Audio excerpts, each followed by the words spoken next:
Now it's time to see who has the heart. If you put your effort and concentration into playing to your potential, to be the best that you can be, I don't care what the scoreboard says at the end of the game, in my book, we're going to be winners. This is your time. Now go out there and take it.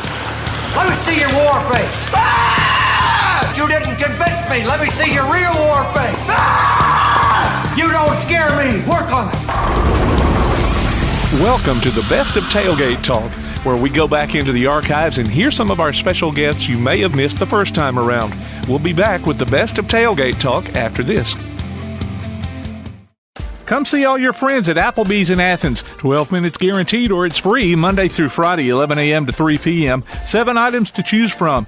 Can't make it for lunch? Visit them for happy hour, 3 p.m. to 7 p.m. or late night. Half-price appetizers with beverage purchase, 6 appetizers to choose from. Call 233-4430 or order online at Applebee's.com and pick your meal up with Carside to Go. Applebee's Neighborhood Grill, Highway 72 in Athens, just off I-65. Eating good in the neighborhood. Real estate, real easy. That's the motto at Innovative Realty Solutions, and providing the highest quality real estate services is their mission. With sound real estate advice, the latest information, and a skilled analysis of the real estate market, Innovative Realty Solutions offers a better home buying and selling experience with a fair, ethical, and, yes, innovative process. Innovative Realty Solutions. Visit them on Facebook, online at innovativerealtysolutions.com, at 100 North Clinton Street in Athens, or call 230-5950. Innovative Realty Solutions. Real estate, real easy. When things go wrong, State Farm is here to help life go right. And Agent Michael Howell is the one who can help get things back on track. See Michael for your auto, home, life, health, property, and business insurance, and be ready for those unexpected twists that life throws at you. Ask about banking and annuities, too.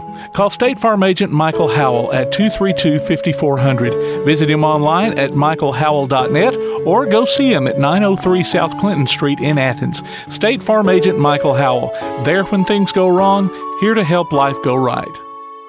From day one, First National Bank has been built on a strong foundation of community first. First to lend a helping hand, first to help with community events and fundraisers, first to support local students, athletic programs, and civic organizations, first to support events like United Way, Relay for Life, and many more charitable events, and most importantly, working for our great community. Without you, there'd be no First National Bank. Making communities great together, that's what we strive for. Equal Housing Lender, member FDIC. What's your favorite high school sports memory? A late-inning rally? A game-winning shot? A photo finish? Maybe it's a pep rally or a pregame ritual. Maybe it's the euphoria of a late-night bus ride home after a hard-fought win. Maybe it's having pizza with teammates after the game. Now, imagine if it never happened at all. School sports need your help. With budgets getting tighter, it's more than the games that are on the line. It's all the traditions, the community pride, the culture of your hometown high school. Plus, all those memories that are on the line, too. What can you do? It's simple. Buy a ticket when you can. Go to a game. Take the whole family. Let's do everything we can to keep those cherished school sports memories alive. This message presented by the Alabama High School Athletic Association and the Alabama High School Athletic Directors and Coaches Association. Takes a snap. He's rolling to his left. He's looking downfield. He's looking in the end zone. He throws a jump ball. It's complete. Touchdown, Golden Eagles. Join us this coming season for Athens High School football. Greg Young will bring you all the exciting play-by-play online at WKAC1080.com or on your WKAC Sports app. You can also hear it on your Amazon Echo or Google Home device by saying Play WKAC Sports. Listen for the radio replays Saturdays at noon and check out the archives on the WKAC Sports page. Golden Eagle football from 1080 WKAC. We're back with another week of the Best of Tailgate Talk. We've only got one more week before we're back live from the Athens Applebee's.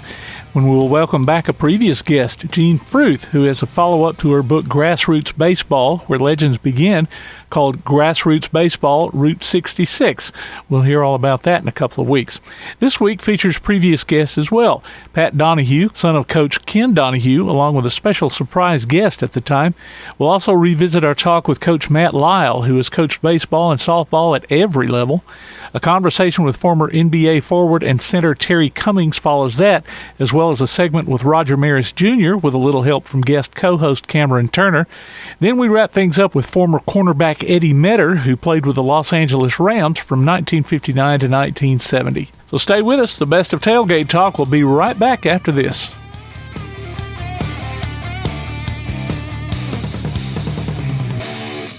P4 Physical Therapy is a new outpatient provider offering community-based care with a unique partnership model that allows them to consistently deliver world-class outpatient care, emphasizing personalized hands-on treatment.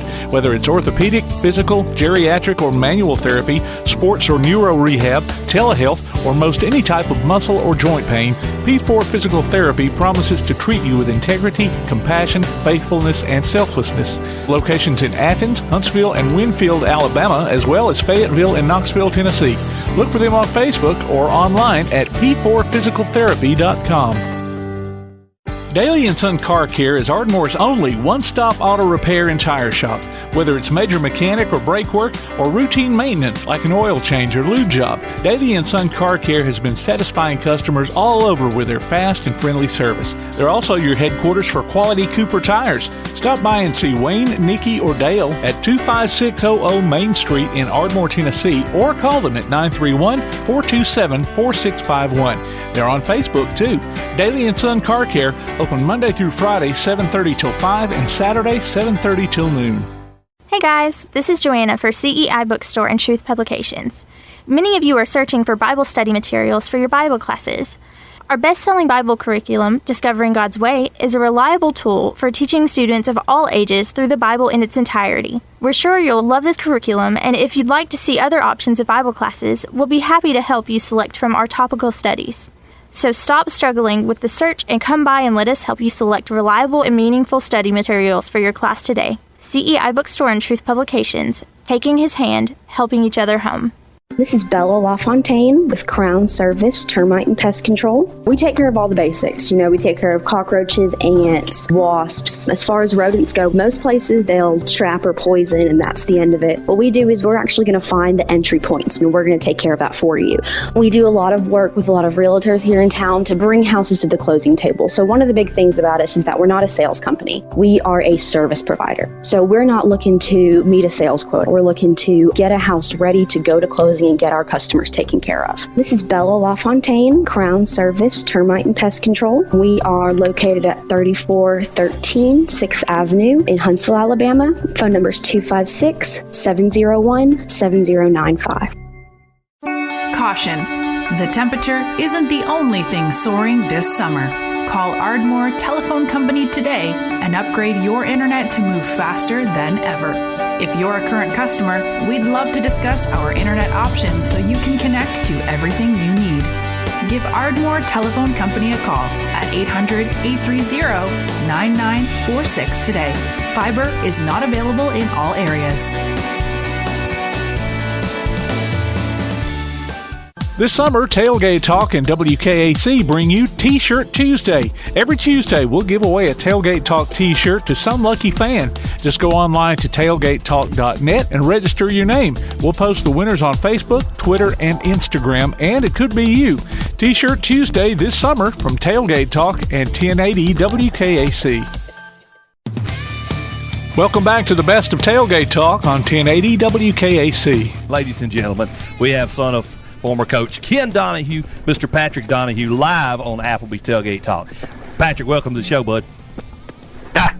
It's great to join you guys, but it'd been better if you could have talked to my dad, since he's the guy that did the coaching, not me. Oh, well, hey, I'm sure you you were around him, so you got stories. You got stories for us. I'm sure you'll make your daddy proud telling some of these. But your daddy, he's got an unusual situation. He was born in Tennessee. He played at Tennessee. And then he came, and Coach Bryant came calling him, I guess, in 1964. And he stuck around Alabama for about 20 years till he ended going back to finish at Tennessee. So he had a little whirlwind career right there. Yeah, let me tell you a few little details. You got it right. Coach Neyland, that's probably the second most famous coach in the history of the SEC, right? Right. Oh, yeah. And then he, Coach Neyland recommended him to Memphis State, that's what it was called at that time. Mm-hmm. But so as soon as he graduated, he became assistant coach at Memphis State, and that's where he met and married my mom. They got married in 1955. She was going to school there.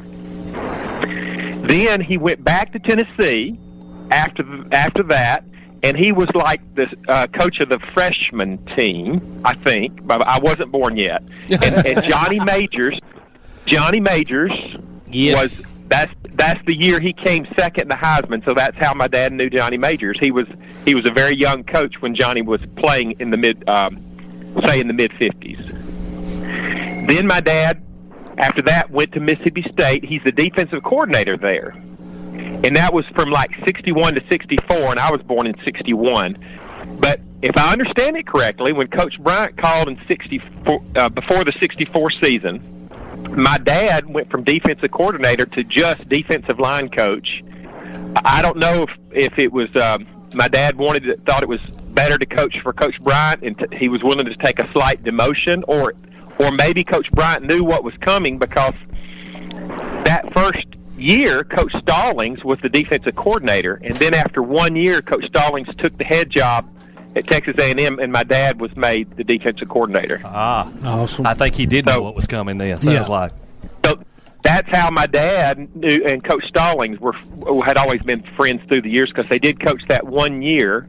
And as a matter of fact, Coach Stallings had a John Mark, a son with Down syndrome, and I do too. I have one. Turned 18 years old yesterday, Wesley. Happy birthday, Wesley. Yeah. So later, so my dad was made first defensive line coach, which he was his whole career. Then defensive coordinator after 1 year. And by the way, his first year in 64 was Joe Namath's last year. So my dad was there for those 64 and 65 national championships. Then later, my dad was also made the assistant head coach at Alabama. And then he was there for the rest of the time that Coach Bryant was there, and then for 2 years under Coach Perkins at Alabama. Then he went back to Tennessee. Coach Majors called him and got him come back to Tennessee. That's right. So do you have any recollection of how what he thought of Coach Perkins, what it was like to work for him after, because that was such a big transition, from Coach Bryant to Coach Perkins? All right. My dad's a lot better person than me in the sense he never, ever talked bad about somebody. So even though him and Coach Perkins parted ways after 2 years, he never said a negative thing about Coach Perkins. What happened when Coach Perkins took over, he replaced all of the offensive staff, including Coach Moore. Okay. Yeah. But he kept the defensive staff, I think, because Coach Bryant encouraged him to do that. Then after 2 years, the second year my dad was there, they had a pretty rough year. I think they only won 4 or 5 games, but they did beat Auburn at the end of the year, that year when Bo went the wrong way, as we talk about. That game. I remember that one, yep. Yeah, but as far as we either won 500, went 500 or a little bit less, and so then Coach Perkins got rid of all of the defensive staff after that year. And then Coach Majors called and asked him to come up there, and he was there for 5 or 6 years. Yeah, that's great. Sounds like Coach Majors was waiting on that one. Yeah. He knew who he was. And in defense of your dad, that certainly wasn't his or the defensive coaches. I remember that season. It was more probably on the head man than it was his assistants. Oh, absolutely. But I'm not talking bad about anybody, Patrick. My dad, he coached when Coach Majors was the senior at Tennessee, but Coach Majors was also assistant coach at Mississippi State when my dad was there. So they knew each other well. Okay. Yeah. That's wild how these connections just, come and go, and then you bring somebody in and back and forth in your life. That's pretty cool. And I think you sent me a couple of emails here, and one had a story about I think trip you went with him on? You used to go with him on recruiting trips, scouting trips? Yeah. You know, my dad worked. He was famous for working a lot. But when he was home, he tried to spend all of his time with us. And so one way he tried to spend time with us is he would he was every Friday night practically. He was, especially when they were playing at home, he was going to go to a high school game to look at a prospect, right? And so he would call me. He either would come get me when I was too young to drive, or I would drive over there and to the complex, and I would go with him to a high school game. And sometimes we even flew, but most of the time we drove. Sometimes we would leave at halftime and go to a second game for the second half. But I think I said in my notes to you that I remember that when I saw Bo Jackson play, he was by far the best recruit I ever saw. He played for Meador. He was the biggest guy on the field, because remember, we're talking like a 2 or 3A school when 4A was the biggest classification. So they weren't, they didn't have a bunch of huge linemen, but he was probably the biggest guy on the field, even though he didn't have an ounce of fat on him. And I remember him running the kickoff back for Meador, even though he's bigger than all the linemen. He just blew everybody's doors off. And I told my dad. Yeah, I bet that was awesome to see an athlete like that, and especially in high school. Prime, in high school. Well, I think he was probably the best football player of all time, Bo Jackson. But unfortunately, his career was cut short by the hip problem. But he was good, no doubt about it. So what was what'd your dad? I know he stayed with Coach Bryant for about close to 20 years. So how was their relationship? Okay, well, I'm not going to know a whole lot about that. I was not privy. I only met Coach Bryant once or twice. Okay. I can remember one time on a Sunday afternoon, we were over there playing basketball at the Coliseum. They had a practice courts down in the basement. Yep.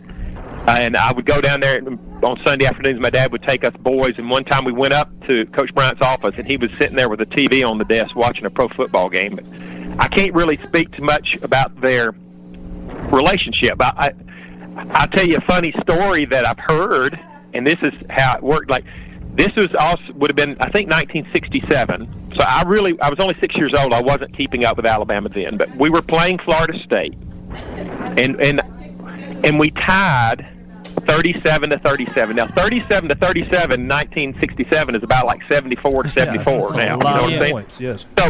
So that wasn't very good for the defense to give up 37 points. So what I've heard is that Coach Bryant fired my dad 5 times during that game. Oh, man. I've heard he's done that a few times to his coaches, and then they always get hired before they leave the stadium. Yeah. So anyway, that's great. They had a good working relationship. I think I was when my dad was inducted to the Alabama Sports Hall of Fame. One of the guys there, who was also assistant coach for a little while, said basically that my dad, not too many people could contradict Coach Bryant in a meeting of the coaches.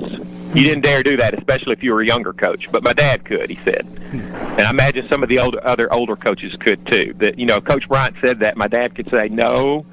But if a young coach said that, they would be in big trouble, But that's because they worked together for so long. And, of course, Coach Bryant and my dad would have been old school, both of them. Yeah. So Coach Bryant emphasized defense, really.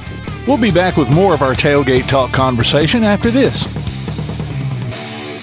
Limestone Drug, located on the square in downtown Athens, is your local Health Mart pharmacy. As your local Health Mart pharmacy, Limestone Drug is locally owned and has a personal commitment to the community. Limestone Drug honors prescription drug plans, including Medicare. They accept flex spending cards and fill prescriptions in minutes, not hours. Limestone Drug knows there's nothing more important than your family's well-being. So shop Limestone Drug at 200 West Market Street in Athens, your local Health Mart pharmacy. Limestone Drug, caring for you and about you.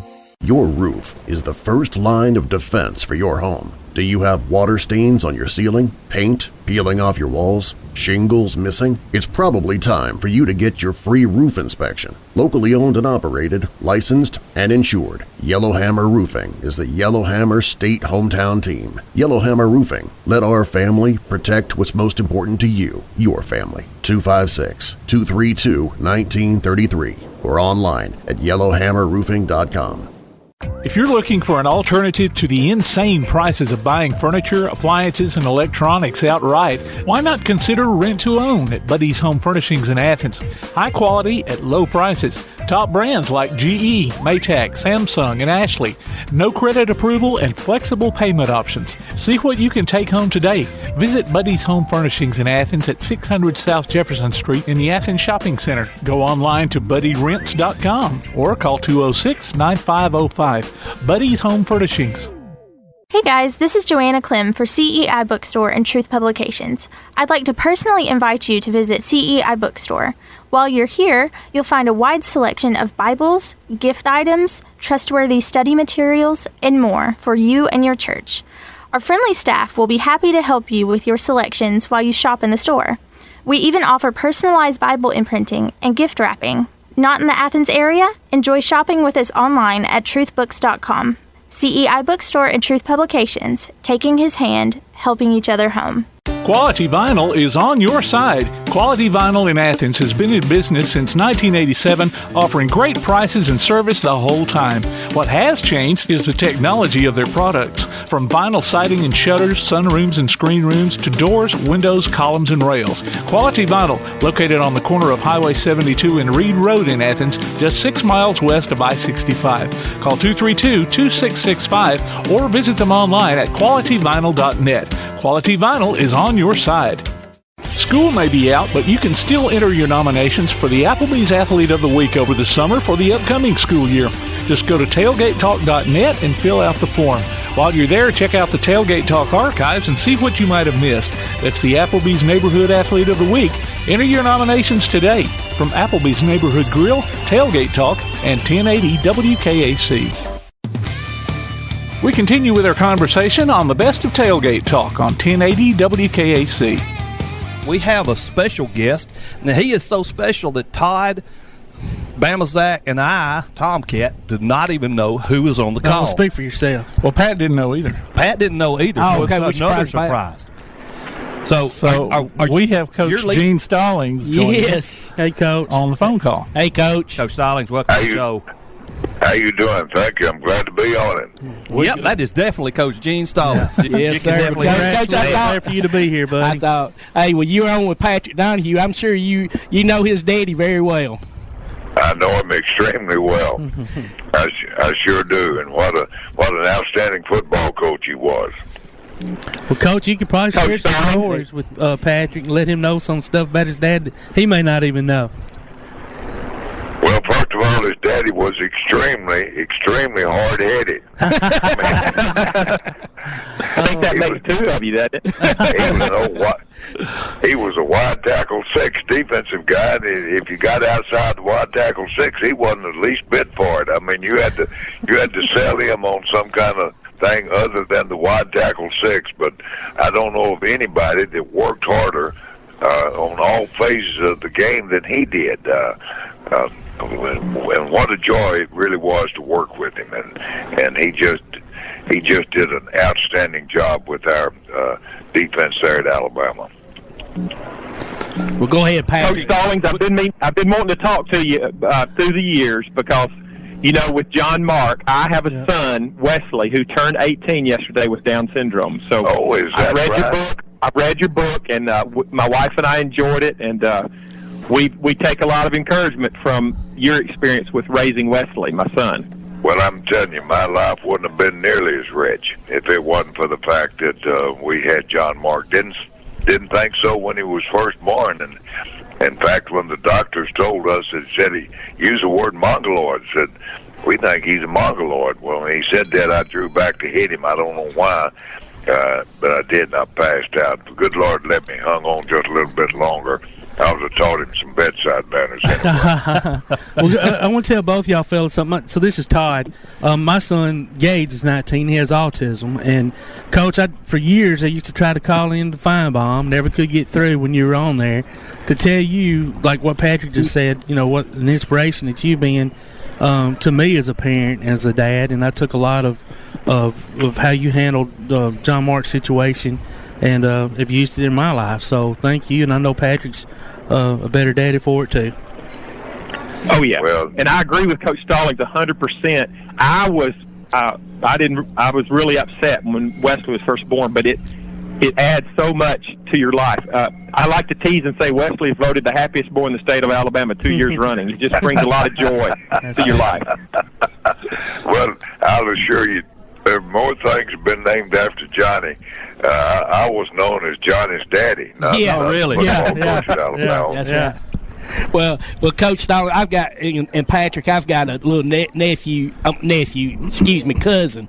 He just turned 15, and he is I saw him last night at the basketball game. He always comes up, gives me a hug, and roll tide. That's what he's going to say, hug me and roll tide. But he is the happiest guy, and those guys, he helps out at West Limestone, and the coaches are real good to him, lets him help out with the football team, and everybody out there loves him, and that's just, thing about it, with Down syndrome, a lot of times people, don't want to get around. Those kids are the most loving kids you will ever see. Yep.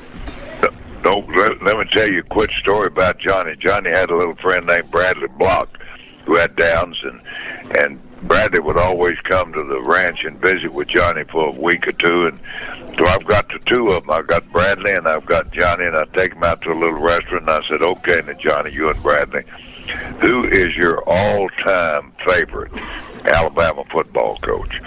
And both of them said Nick Saban. Wow. Well, hey, they were being honest. Yeah, I said, he hadn't even won a game, and your old daddy coached there for a while, and he said, your daddy's not there now. That's awesome. That is great. Hey, guys, this is Tom here. Obviously, you guys are Alabama-based, and I've got a hero as a head coach that maybe y'all can share one story about Coach Pat Dye for Auburn. I remember when he was hired, and my dad said, "You watch this guy right here. He's going to turn this program around."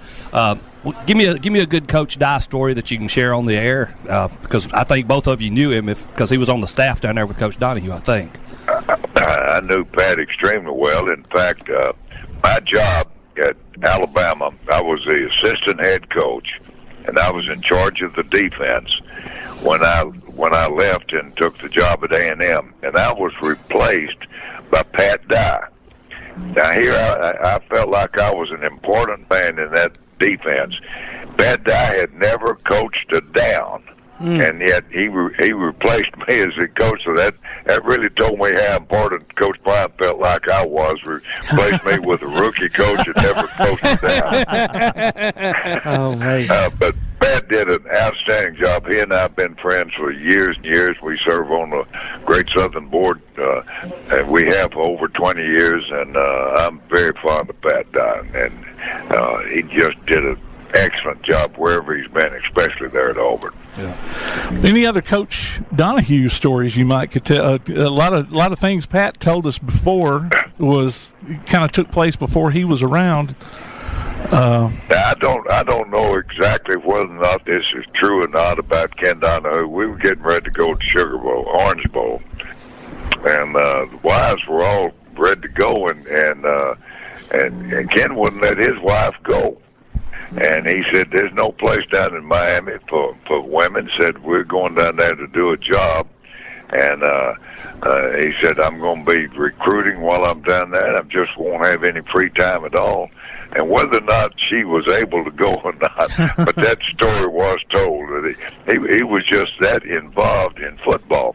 And wherever he went, he was always writing little notes to recruits, letting them know how the recruiting was going and who he needed and so forth. And on top of that, he was an outstanding coach. When we were at Alabama, we used to have bring all the coaches in. We'd talk about technique, and Ken was demonstrating a particular technique, And as Coach Bryant, all of us were in a circle, and he had somebody down.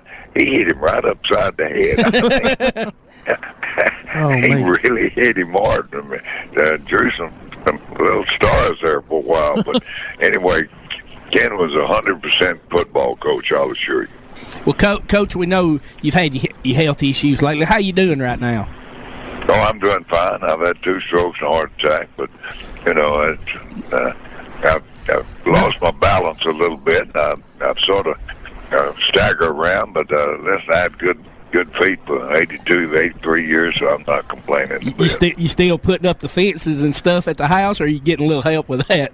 I'm sort of getting a little help. There you go. There's nothing wrong with that. When you reach 84, you like to talk about it more so than do it. I understand that. Patrick, can you tell us any stories that maybe your dad shared with you about Coach Stallings? Yeah, that he may not know. No, I can't tell you that. Let me tell you about Coach Dye. Okay. Coach Dye, I'm an Alabama fan. Yes. And the Coach Dye, but I had 2 kids that went to Auburn. Coach Dye heard about that, and he called me not too long ago. Really? And he told me something I didn't know. Of course, I already told you my dad was at Tennessee in the late 50s. That my dad tried to recruit Coach Dye. Oh, wow. To Tennessee. And I didn't know that. But Coach Dye decided to go to Georgia, even though Tennessee was ranked number 1 in the nation at that time while Coach Dye was a senior in high school, but he decided to go to Georgia. He just said he didn't want to go that far from home. Well, I think he had a brother that also played there at Georgia. Coach Dye did? Yeah, I think so. I think he had a brother that... Oh, a brother. Yes. Yeah, I had a brother. I believe he did. Yes, he did. I will tell you another little interesting story the audience would find interesting about my dad told me about one thing that went on one time. They were playing an away game at a SEC stadium. It wasn't Auburn in the early 70s. And the coaches in the Alabama press box just basically accidentally discovered that they could listen to the headset communication between the coaches on the field and the press box for the other team. So I asked my dad, he said, did y'all turn it off or did you leave it on? He said, we left it on. So, hey, why not? He told me that actually happened one time. That's funny. Well, now, before we leave... one other thing. Oh, yeah, okay. The Alabama-Auburn game was always a big game.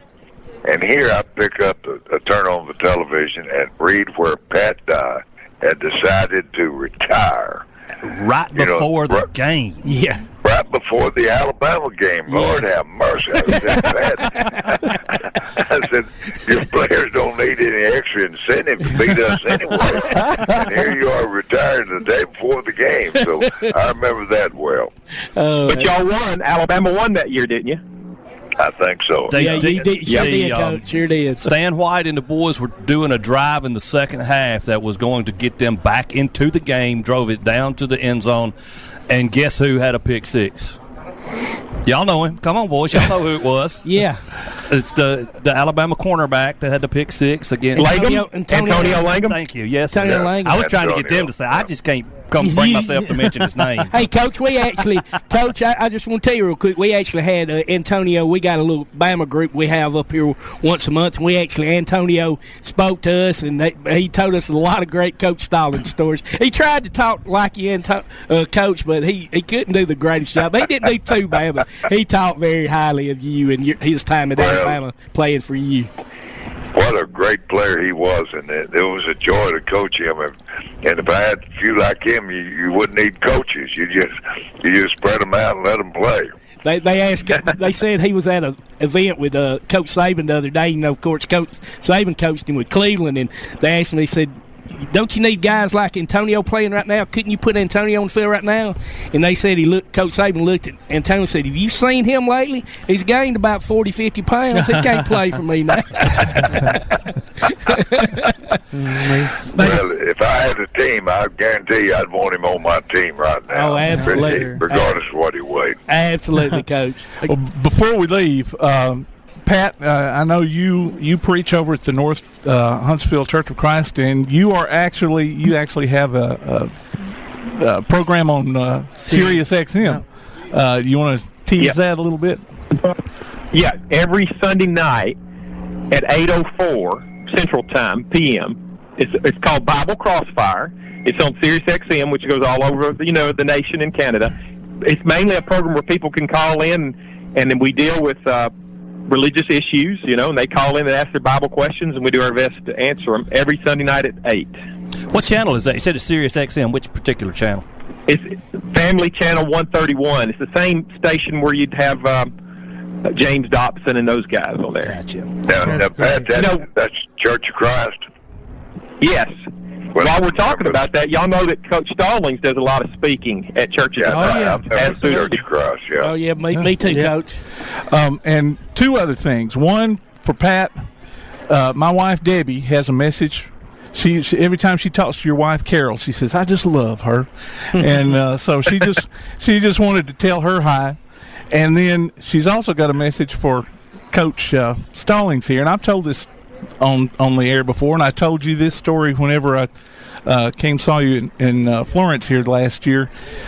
She's an Auburn fan, but after accidentally running up on a book signing that you were doing down in Dothan, and we just didn't have the money to buy your book at the time. So she bought some football themed cards, and you autographed those for them.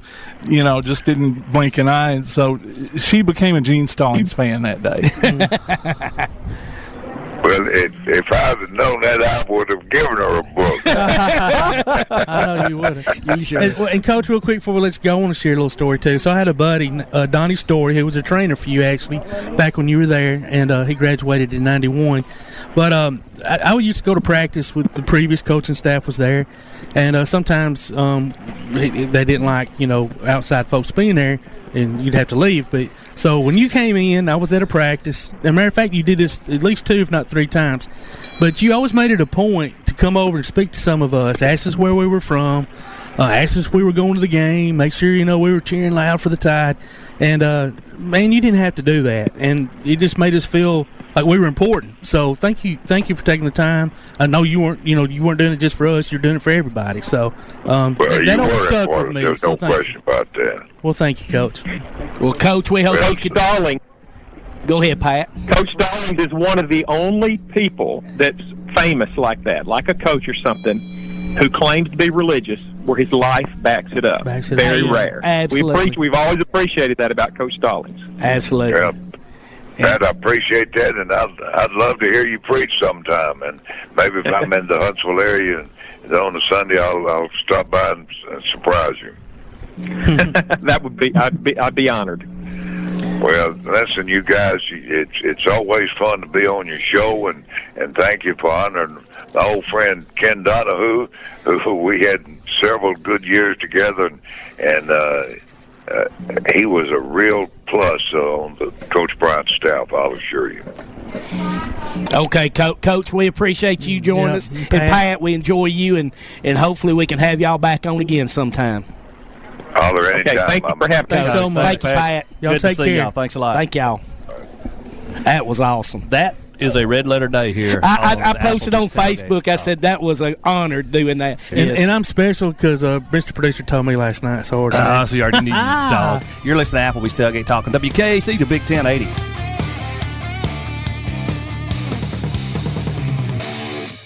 This is Bella LaFontaine with Crown Service Termite and Pest Control. We take care of all the basics. We take care of cockroaches, ants, wasps. As far as rodents go, most places they'll trap or poison, and that's the end of it. What we do is we're actually going to find the entry points, and we're going to take care of that for you. We do a lot of work with a lot of realtors here in town to bring houses to the closing table. So one of the big things about us is that we're not a sales company. We are a service provider. So we're not looking to meet a sales quota. We're looking to get a house ready to go to closing and get our customers taken care of. This is Bella LaFontaine, Crown Service Termite and Pest Control. We are located at 3413 6th Avenue in Huntsville, Alabama. Phone number is 256-701-7095. Real estate, real easy. That's the motto at Innovative Realty Solutions, and providing the highest quality real estate services is their mission. With sound real estate advice, the latest information, and a skilled analysis of the real estate market, Innovative Realty Solutions offers a better home buying and selling experience with a fair, ethical, and, yes, innovative process. Innovative Realty Solutions. Visit them on Facebook, online at innovativerealtysolutions.com, at 100 North Clinton Street in Athens, or call 230-5950. Innovative Realty Solutions. Real estate, real easy. Caution. The temperature isn't the only thing soaring this summer. Call Ardmore Telephone Company today and upgrade your internet to move faster than ever. If you're a current customer, we'd love to discuss our internet options so you can connect to everything you need. Give Ardmore Telephone Company a call at 800-830-9946 today. Fiber is not available in all areas.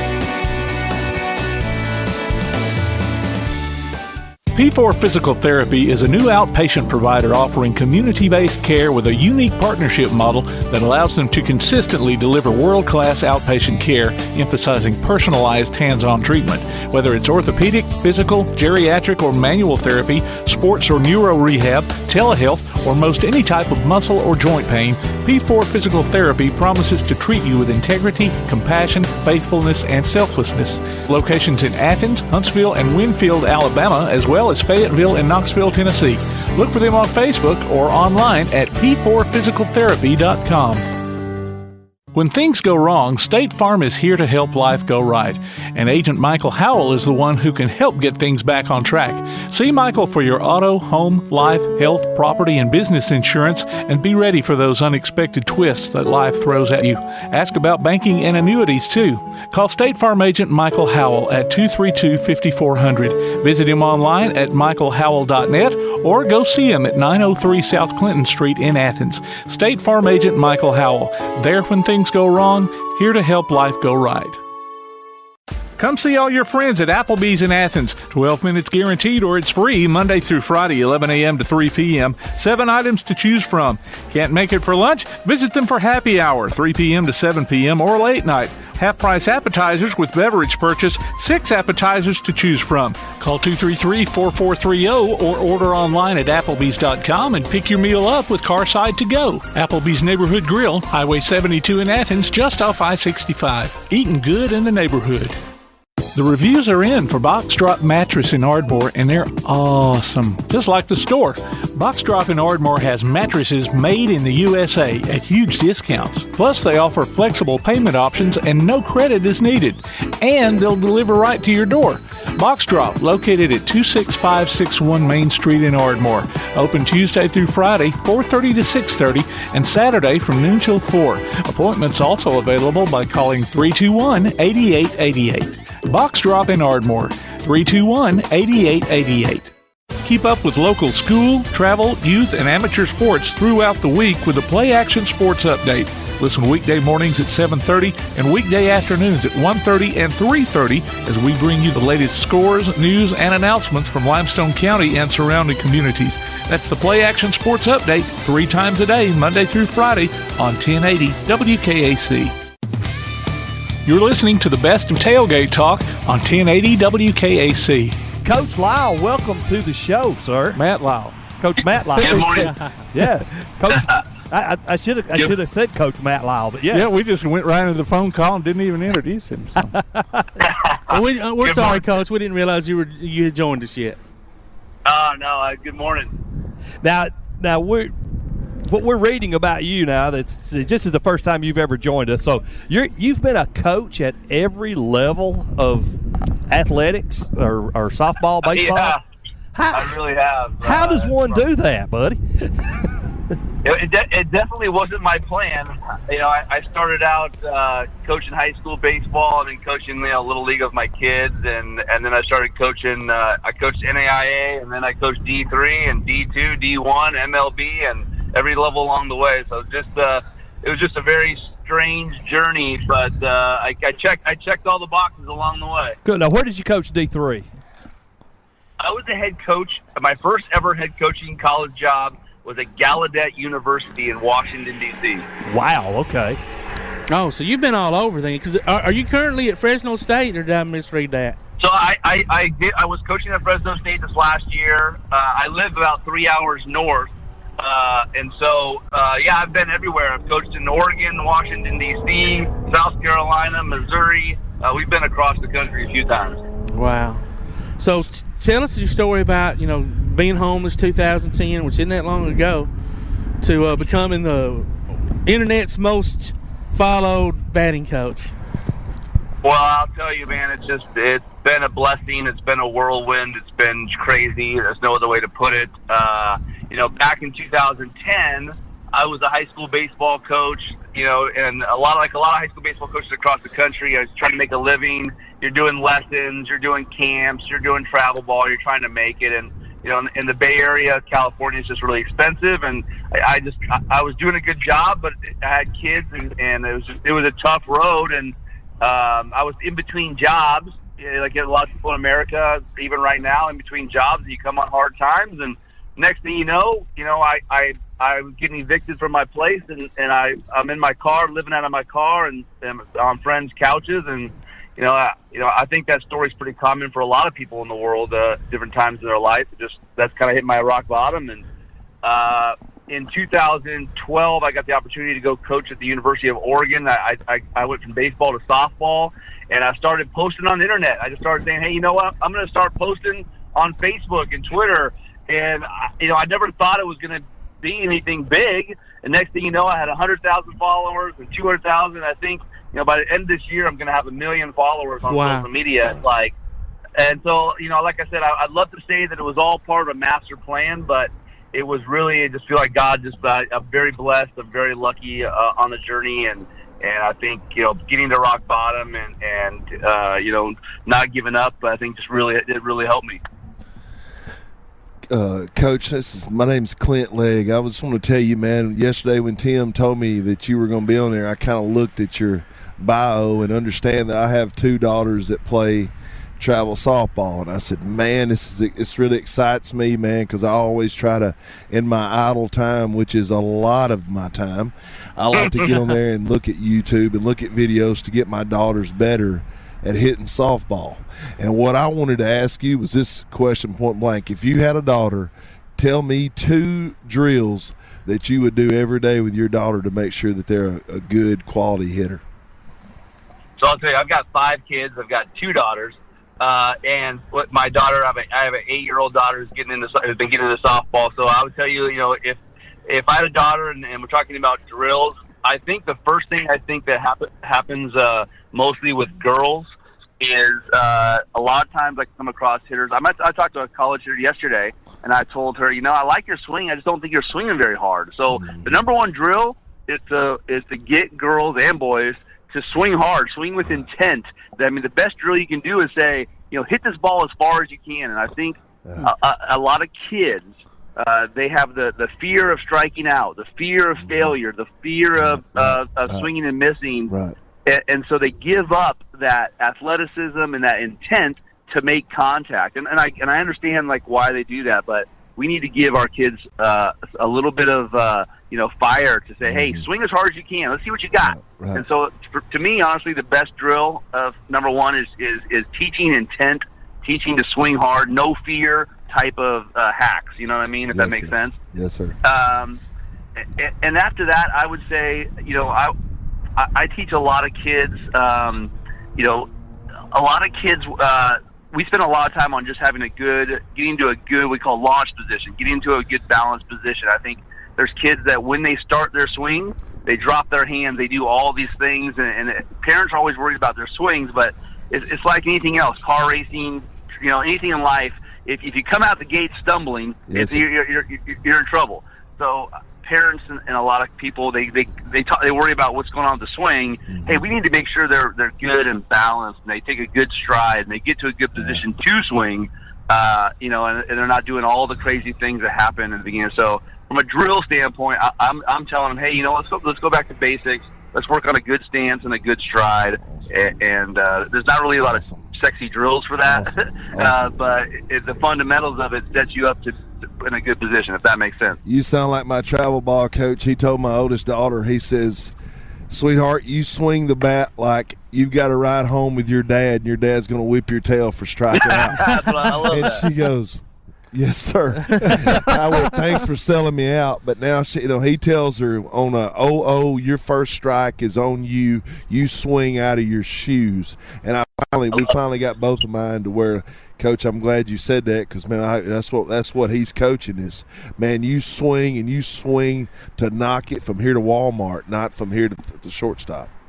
I love That's it. awesome. Yeah, it sounds like you guys got a good travel ball coach. Yeah, he's a real good one.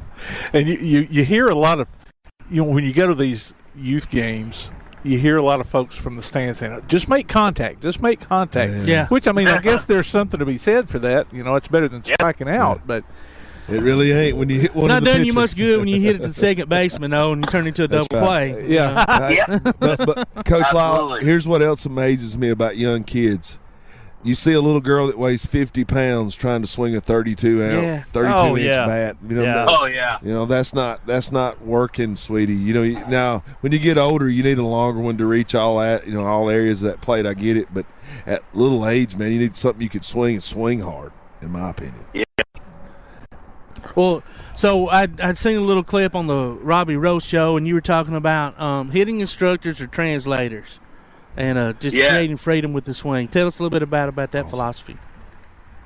Well, I think a lot of times hitting coaches across the country, especially as they get higher up in the levels, they start talking about all the things about hitting, biokinetics, and we're talking about internal rotation of the pelvis and all these things. Launch angle. Yeah, we're talking about all these things. So kids and even pro players that I work with, they don't need to know all that. They need to know what do I need to do in the most simplest terms, in the least words possible. Coaches that are working with a hitter and they talk for 10 minutes to get their point across, like I always tell coaches, how do you make your point as simple as possible and as fast as possible? Yeah. And so we come up with things like, if you see me working with pro players or even youth players, I use terms like rock the baby, seesaw, terms that they know and stuff like that to get my point across. So when I talk about being a good translator, you need to be able to take complicated information and you need to make it really simple for kids and stuff like that. And they don't need to hear about all the other stuff. I mean, like launch angle is another thing is like, I understand it. There's a lot of value into that, but I just need the hitter to know he needs to hit the ball over the shortstop's head. We're talking about the same thing. So, hey, you know what? You're talking about launch angle? I want you to line drive over the shortstop's head. There you go. Coach, on that line, this is Tom McClung.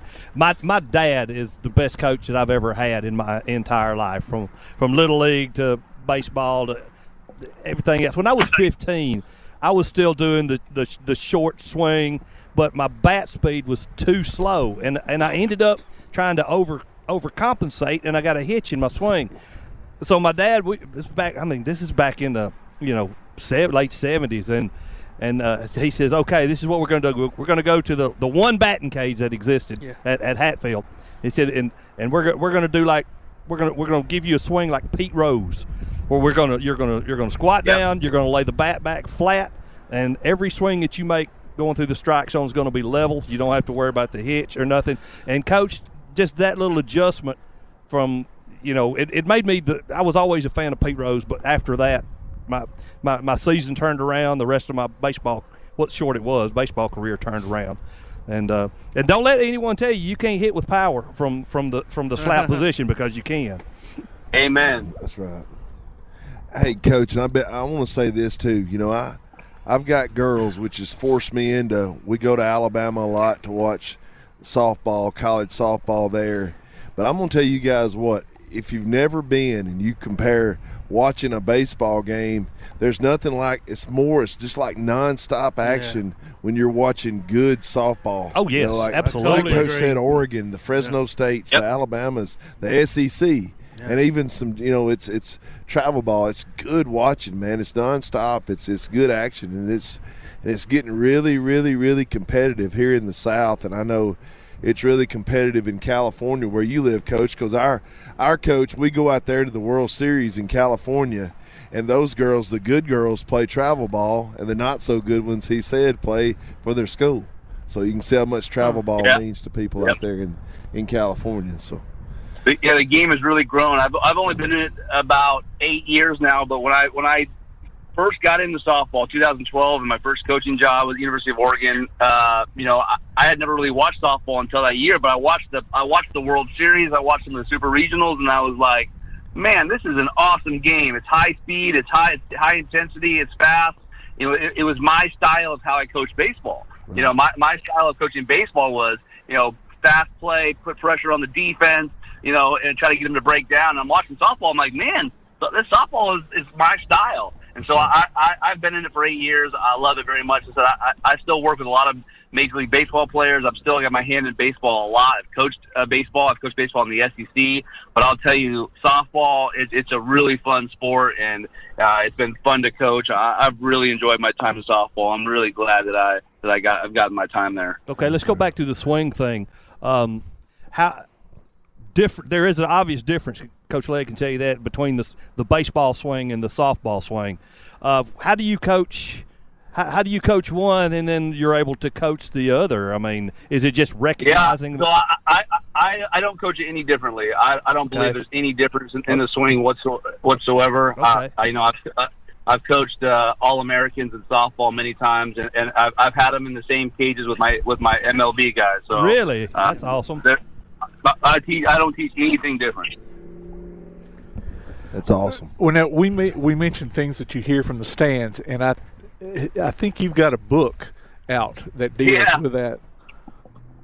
Yeah, well, my dad was a high school coach, travel ball coach, Little League coach for 30 years. He's coached at a few different levels, and he always joked to me about he was going to write a book about all the crazy parent emails and stories, and we always joked about it.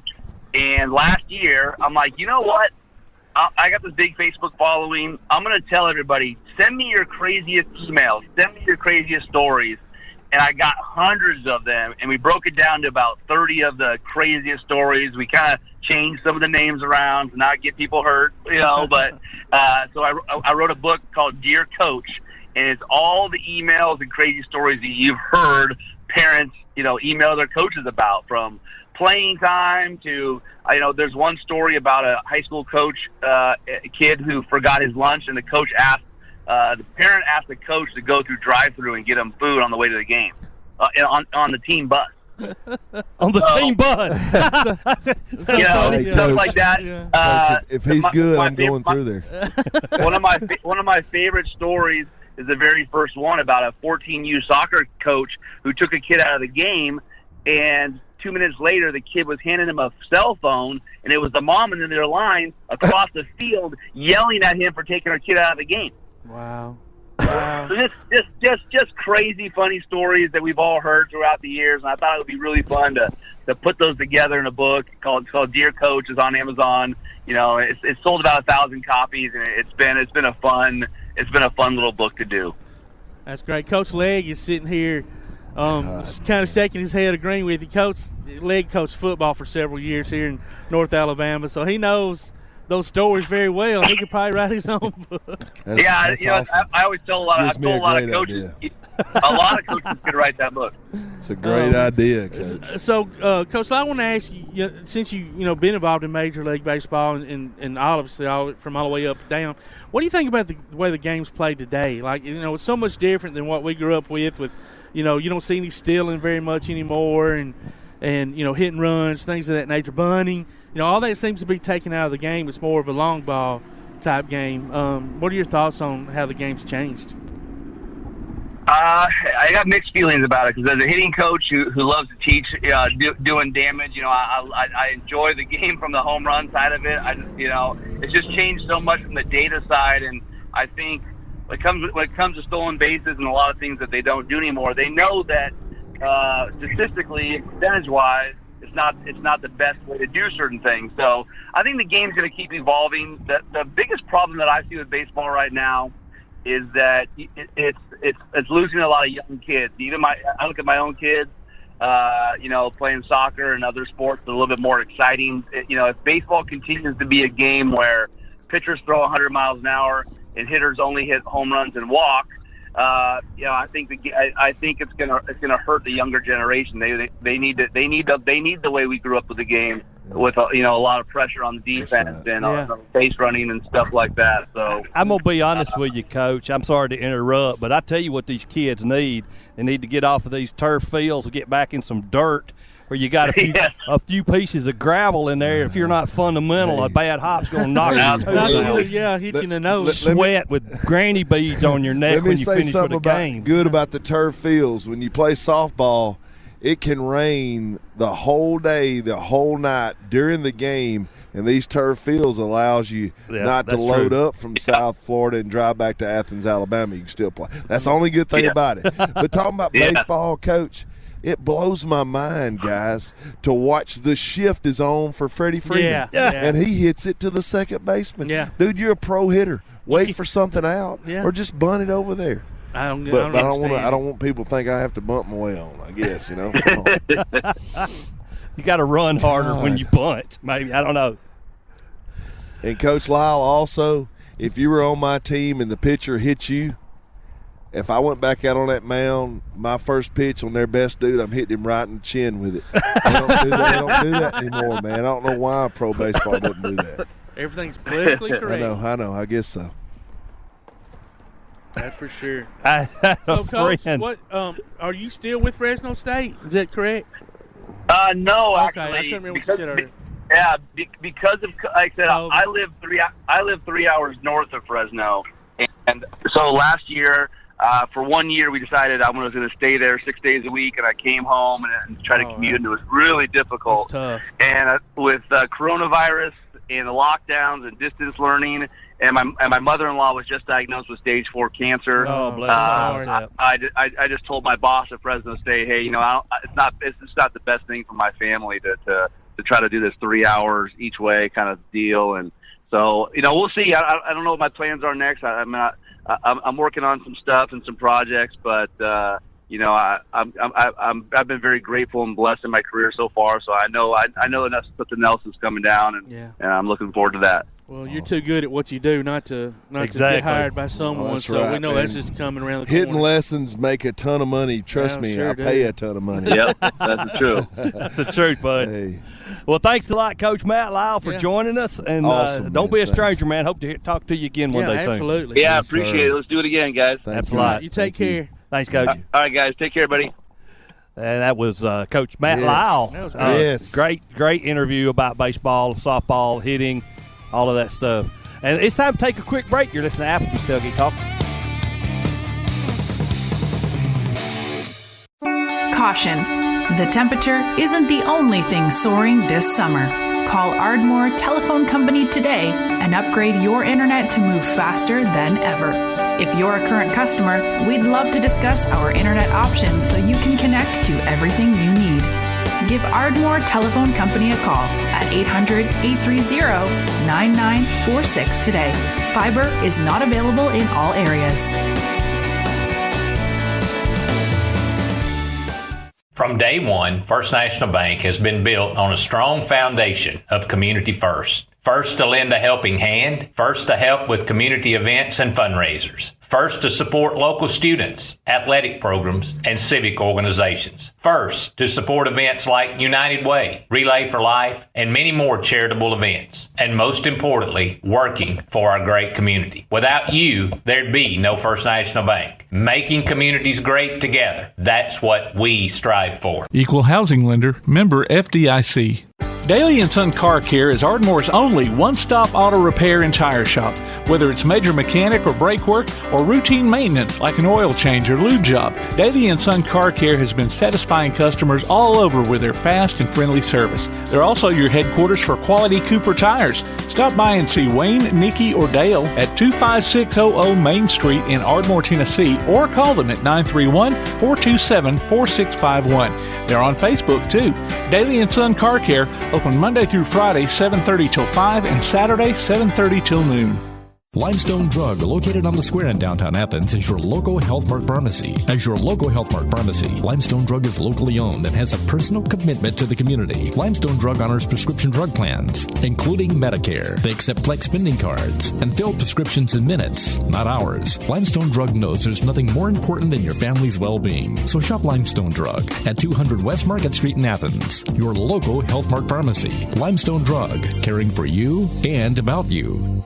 Your roof is the first line of defense for your home. Do you have water stains on your ceiling, paint peeling off your walls, shingles missing? It's probably time for you to get your free roof inspection. Locally owned and operated, licensed, and insured, Yellowhammer Roofing is the Yellowhammer State hometown team. Yellowhammer Roofing. Let our family protect what's most important to you, your family. 256-232-1933 or online at yellowhammerroofing.com. The Bama Zach Memorial Scholarship has been set up to honor the legacy of Bama Zach Green, a huge fan of the Crimson Tide along with Limestone County sports. The scholarship will go each year to a male and female athlete from Limestone County. Checks should be made out to Bama Zach Memorial Scholarship and can be sent in care of Garth Garris, 13833 Pinnacle Drive, Athens, Alabama, 35613. Donations can also be made in person at First State Bank of the South at 1319 Highway 72 East in Athens. Thank you for showing your support for local athletes by giving to the Bama Zach Memorial Scholarship. Keep up with Athens and Limestone County sports with a Play Action Sports Report. Look for it every Wednesday on your favorite podcast platform. The Play Action Sports Report. Scores, interviews, highlights, and more from school, youth, and amateur sports in Athens and Limestone County. The Play Action Sports Report every Wednesday on your favorite podcast platform or online at pasnetwork.net. Welcome back to the best of Tailgate Talk on 1080 WKAC. And we are honored to be joined by we're going to just call you a legend because we think you are. Terry Cummings from the L.A. Clippers, San Antonio Spurs, Milwaukee Bucks, you name it, and he's been there. Actually, San Diego Clippers. And San Diego Clippers, that's right. Terry, how you doing, buddy? I'm wonderful. How are y'all doing? We're doing fine, man. It's an honor to talk to you, bud. Yes, sir. Well, my pleasure. You sound loud and clear to us, bud. You sound like he sounds like he's here with us, Tim. It sounds so clear, man. He's got that pastor voice and that gospel singing voice down, man. Yeah, that's what I'm saying. We looked you up and said you've been a preacher for about 40 years now? Yeah, about 42. 42, okay. Wow. So that's great. We're getting old, Terry. So yeah, we all are. Getting better, though. I'm right there with you, brother. So Terry, you from Chicago, and we see. Take us through your high school and basketball career, and how was it to go from high school to go to DePaul and play for the great Ray Meyer? High school was I was a freshman at a Harlan High School in Chicago, and I wound up flunking about 3 classes in that freshman year at Harlan because I didn't go to class. I wasn't really interested at the time, and then I was constantly growing from 9th grade to 10th grade. I grew from 5'8", 5'9" to 6'4", and then from 6'4" to 6'6" my sophomore year. That was probably painful. And so, yeah, it really was. I'm sure. It really was. Yeah, and then I wound up becoming a born-again believer over the summer of my 16th birthday in my freshman year. Yeah, hey, real quick. That changed my whole life. I was just going to say, Terry, if you don't mind, share with the listeners about the dream you had and about playing for the Bucks and that whole summer where you got saved. Yeah, I was down in the country. I was actually born in Hammond, Indiana, but raised in Chicago. I'm probably less than a year old when we moved up to Chicago from Hammond, Indiana. But my grandparents lived there, and my mother sent me there for the summer, and I wound up going to church about 8 days a week. And because my grandparents were really, really spiritual and relational about God, and so I didn't realize to what extent till I got there and spent every day with them, but it normalized my life and brought me to a place where I was given an opportunity through this dream, seeing the Lord come on a white horse and his royal apparel, his crown, his scepter, and seeing millions and millions of people dressed like him following him. And I had been just raised up in Sunday school. Yeah. So I knew enough about what was going on that meant I was going to hell, for whatever reason. But it initially scared me. But, the next morning when I woke up and the room was really pitch black because it was out in the country. And I noticed that there was a light coming from one area, and I ran toward that light, and it was the window shade. And I opened it up and realized it was a dream. But it was also, for me, looking back now, it was astonishing to be able to have the recognition that meant that God was calling me out. No one had to tell me that. I really recognized that I needed to change my life. I wasn't a thug. I wasn't a dope dealer. I wasn't a murderer or anything like that, but I was a borderline all those things because my friends, a lot of my friends I grew up with who were good guys, but they were doing some of those very things. And I was close enough to them if I stayed around them long enough without having made the decision, based on the dream and based on what I felt God was speaking to my heart. I could have been that person laying in the street dead or killing someone or doing something that would have, really been against the consciousness of my heart, but I would have done it because I would have been, the birds of a feather, they flock together. I would have been flocking with those kind of guys. Yeah, absolutely. Well, talk to us a little bit about your college career and playing for being recruited. Well, I started to say the recruitment part. Yeah. We're still in the high school phase, right? High school. Yeah, so you're coming out of high school. Obviously, you're from Chicago. DePaul's in Chicago, for the people that may not know. Did you want to stay at home? I mean, obviously playing for Ray Myers. Actually, I didn't. I went to visit Lute Olson at Iowa. Yeah. And I was scheduled to go take a trip to UNLV with Tart. Oh, wow. Had a moment where I just decided in prayer and my walk of consciousness, I was going to stay home. So then I narrowed down everything even closer. But I only played 2 years of high school. Oh, wow. And then I left, and I in my senior year, I was interested once I had narrowed everything down in playing for Ray Meyer. But they had never contacted me that I knew of. But then when I called them myself and recruited myself to DePaul. Well, yeah. And went and sat down with them and asked them how come they hadn't called and that I was interested. They said, we had your coach wouldn't let us through. And so at the time, my coach had a little issue with them. Oh. And so I wound up recruiting myself to DePaul. And the thing that kept me at DePaul outside of my commitment to my inner truth was that I really loved Ray Meyer. And I loved the man that he was and the fairness that came with him. And you have to understand that it was not just because he was a coach.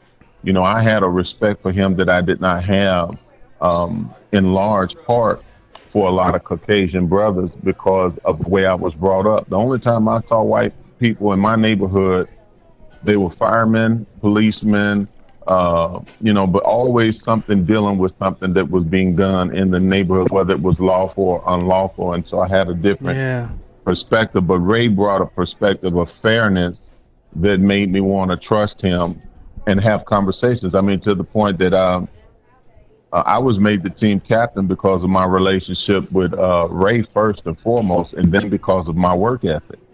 Because I would spend time before practice, after practice, and even if we had an off day, I would spend time in his office, me and him just sitting down talking and shooting the breeze about anything from politics to religion. That is awesome. It was a tremendous relationship was born out of that. That I didn't have with any other person at that time on that level, because it was the education of Terry Cummings that was really coming up about, because he allowed me to be a man. He didn't treat me like I was a little boy or even a young person. Because our conversations were more intellectual than they were anything. That is such, growing up, and I can remember Coach Meyer, and I always loved y'all's basketball teams and loved him as a coach, and he always seemed like a fatherly type figure. And so obviously, after what you just said and shared with us, he was that very person. Now, you also played with Mark Aguirre on that team, and for those that don't know, wow, that's a pretty good team. Yeah, that's a pretty decent team. And I'm not going to try to open up some wounds here, but we were talking about that first round loss to St. Joe's, and when I think y'all went in ranked number 1, I believe, into that tournament, if that's correct. Yeah. So sorry about bringing that up, but I just wanted to ask, because the tournament then was as big to me as it is now. Obviously, over the years, it's gotten to be huge. But even back then, that was just one of the things that I couldn't wait to come around. And still, at 53 years old, that's my favorite time of year by far. But was it one of those games, looking back on it, that y'all just felt like you were going to walk in there and be able to do it, and then all of a sudden you look up and it's it's a close game and you can't reel it back in, or do you remember how that game went? I think the way, prospectively, as I took my steps away from college basketball and everything, is that we were actually a team put together to be more of a pro team than a college team. And when we got to the tournament, we played against teams that were college teams. Yeah, I mean, that makes sense. They actually held the ball for, with the shot clock, they'd hold the ball for about 30, 40 seconds and get their shot in the last 10 seconds. And we would take the ball and go up, down, running, which is what we did as a team. And what we didn't do is transition. And, we should have transitioned to know what we were up against. And I think that had we got past those first-round games, in each of the 3 years I was there, the only time we got past the first round is when we had a bye. Yeah. And a lot of times it was just because the style of play was just vastly different, and we were impatient as a team. Yeah, and you know what? You still see that nowadays. You see these teams like a Gonzaga or a Butler or whoever, where these guys have stayed together 3 and 4 years, and they're able to transition into a half-court type game, slow the game down, and beat more athletic and better teams. Really. So so from that aspect, it hadn't really changed. But so once you left college and into the NBA, obviously Rookie of the Year, that was phenomenal. Did you like the NBA game better than the college game? Because back then they were a lot different. They still are. But I think the biggest transition is I loved playing college.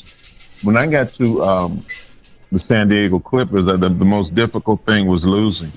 I lost 5 games in 3 years at DePaul. And I lost 5 games in about the first week of playing with the Clippers. Yeah, they were terrible.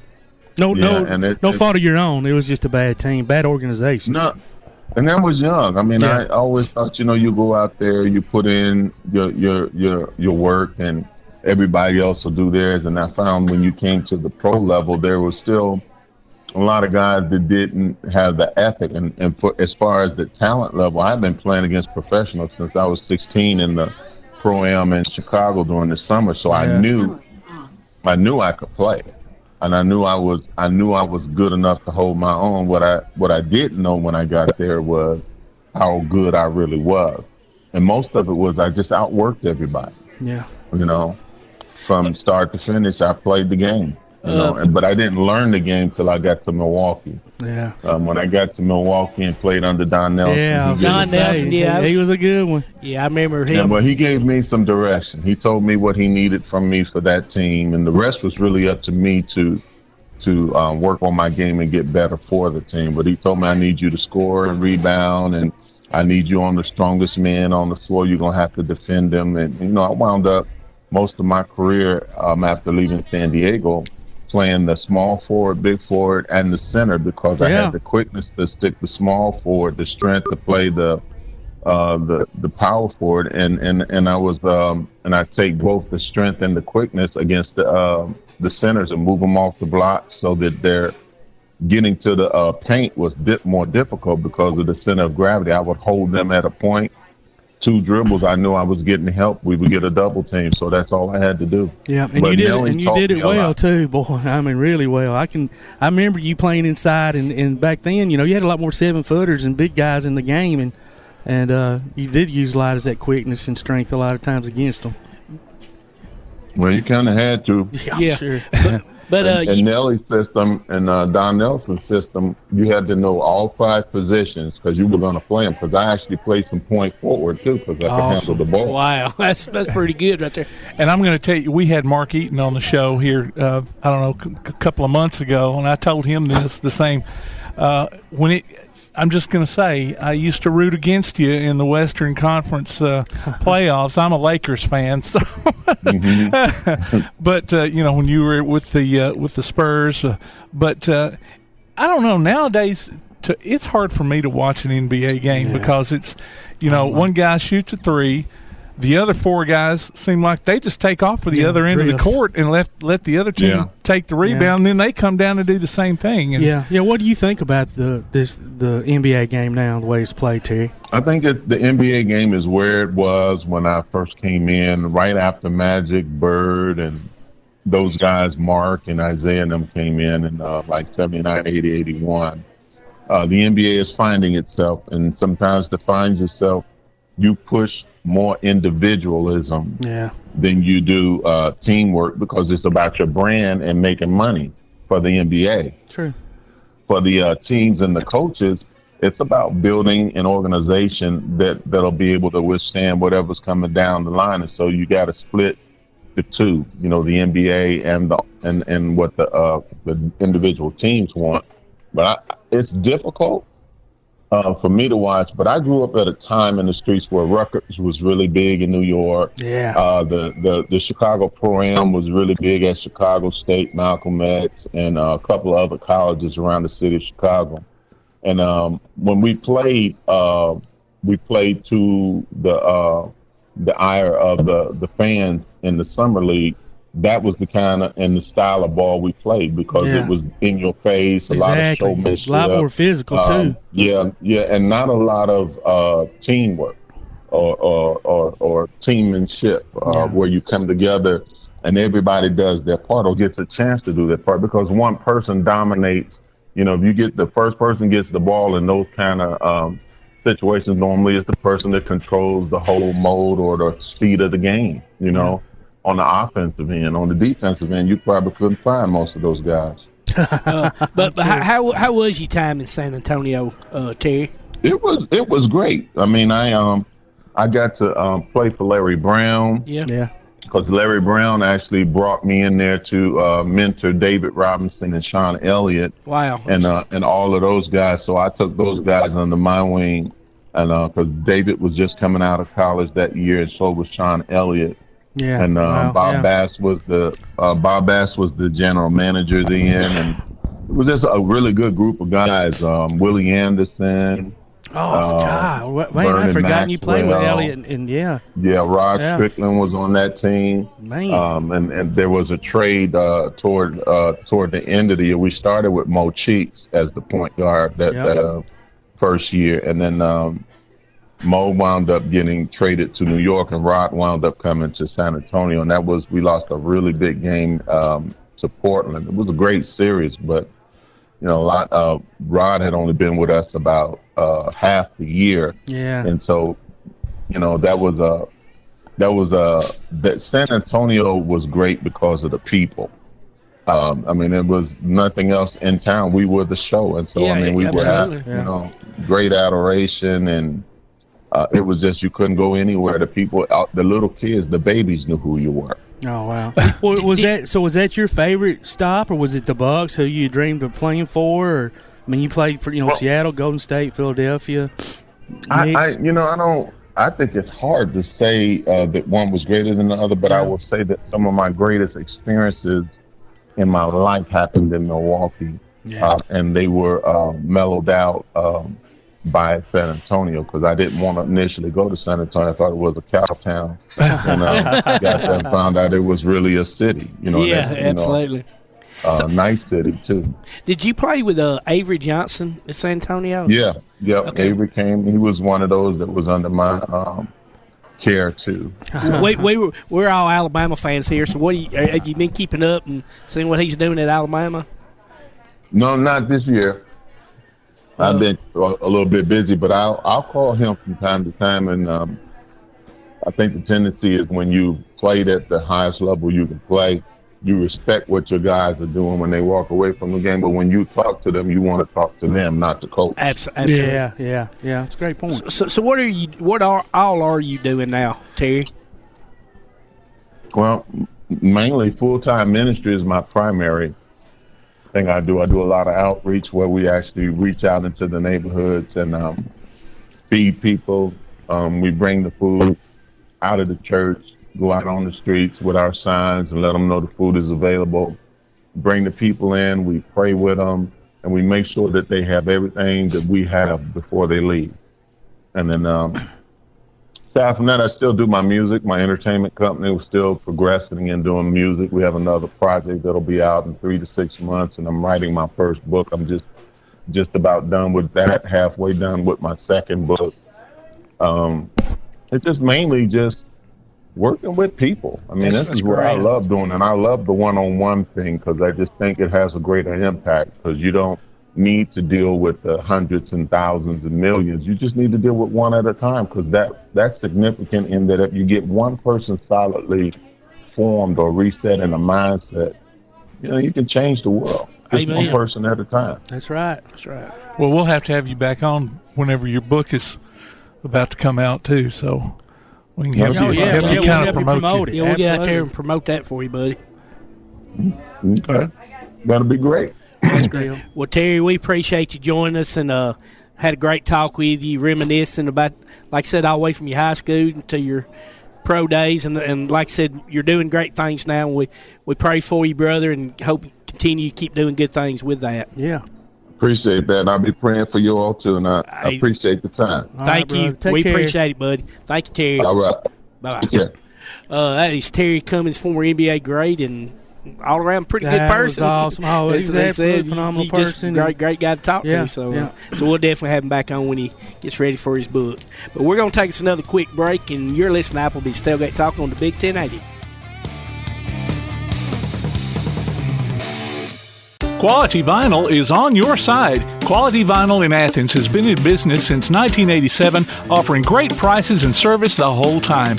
What has changed is the technology of their products. From vinyl siding and shutters, sunrooms and screen rooms, to doors, windows, columns, and rails. Quality Vinyl, located on the corner of Highway 72 and Reed Road in Athens, just 6 miles west of I-65. Call 232-2665 or visit them online at qualityvinyl.net. Quality Vinyl is on your side. This is Bella LaFontaine with Crown Service Termite and Pest Control. We take care of all the basics. We take care of cockroaches, ants, wasps. As far as rodents go, most places they'll trap or poison, and that's the end of it. What we do is we're actually going to find the entry points, and we're going to take care of that for you.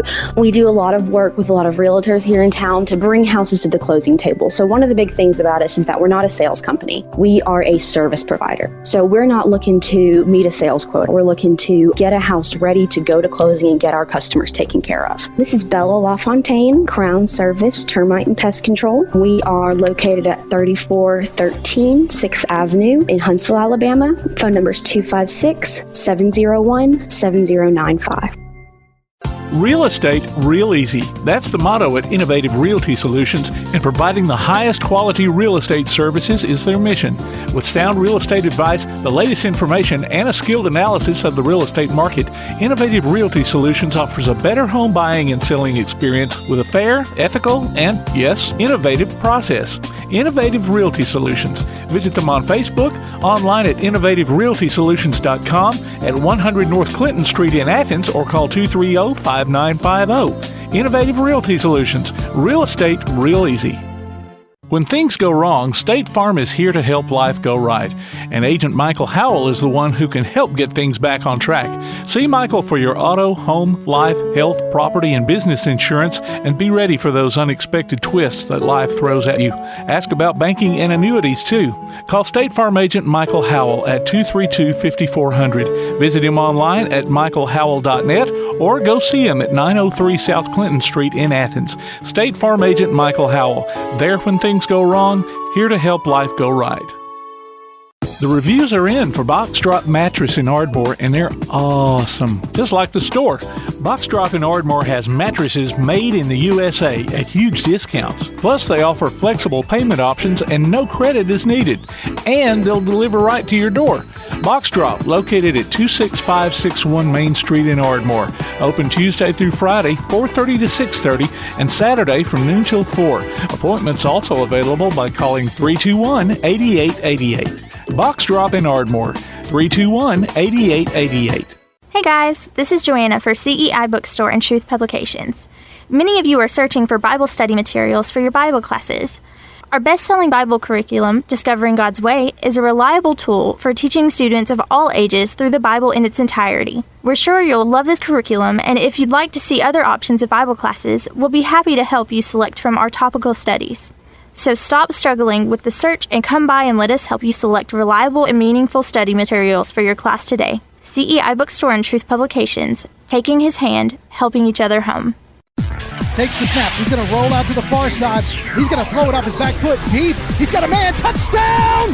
James Clemens! Be listening for James Clemens High School football this coming season as the Jets take on the best in Class 7A competition. You can hear every featured game streamed live online at pasnetwork.net on your Amazon Echo device or on your Play Action Sports app and later on demand. You can also hear the replays Sunday afternoons on WKAC Radio. Join us for exciting coverage of James Clemens Jets football this coming season from Play Action Sports and 1080 WKAC.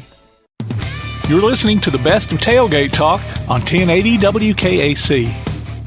Our producer, Tim Lambert, has wrangled up Roger Maris Jr. Mr. Maris, how are you doing? And thank you so much for joining us at Applebee's Tailgate Talk. Yeah, glad to be here. All right, man. It's good to hear from you. So, listen, me and Tim are the older of the bunch. We're sitting here amongst some guest hosts today, and they're all youngins, but they all claim that they remember your dad and his accomplishments and everything. And so we'll just jump kind of right into it. First of all, I want to commend you and your family. Back when Bonds and McGuire, all of them were out to beat that record, and y'all were so gracious in being at the games and shaking their hands after it was achieved and all that. In the moment, and I'm so glad you're here because I've always wondered how y'all felt in the moment. Did y'all kind of know that they may have been doing some extracurricular things to their bodies to become the home run hitters they were, or did that come sometime after when you really realized that? Going back to that the McGuire thing, I mean, it was definitely an exciting year for sure for baseball. I think it definitely helped bring baseball back. I think it the did. Home run thing and all that was good, and it was very exciting. But during that chase, I mean, I was obviously in my mind aware of what he was doing or what was going on, because at that time I had been myself playing travel softball and going around, and at that time that was performance enhancing drugs were very rampant in the softball arena. Yeah. And I was watching what the effects of that stuff were. So in my mind I clearly knew what was going on at that point in time. So that to me, in my mind, that makes it even more to me to show how gracious you were by that, because I mean, I know if that had been me in my family situation, that'd been my dad, boy, I'd have been heartfelt not to want to attend, knowing that there'd been some cheating going on to be able to achieve that record. And thank goodness, at least people my age, still, they have that asterisk by it. In our minds, it's still your dad's record, and always will be until whoever breaks it can be proven that it was all natural. Well, I think, as far as the court of public opinion goes, I think a lot of people feel that way. And, so that's a good feeling in that regard. Now, I think it's kind of ironic, we're talking about the asterisk next to the game, to the name, but, whenever your dad broke the record, he didn't break it in the number of games that Babe Ruth did. So, folks were kind of talking about him kind of the same way, not like he cheated or anything, but, that maybe there was an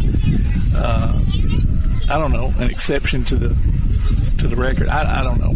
Maybe that's not the right words to put it, but well, I mean, clearly back then, they made a distinction that one record would be for 162 games, one record would be for 154 games, because they felt there was a disparity there. And even though there was never an asterisk, technically there was just a differentiation in the record book between the 162 and the 154 of Babe Ruth. So, I think kind of what you're getting at is maybe today there should be something with the steroid era versus the non-steroid era, or something that, designate the difference between, the performance-enhancing drugs era versus the not.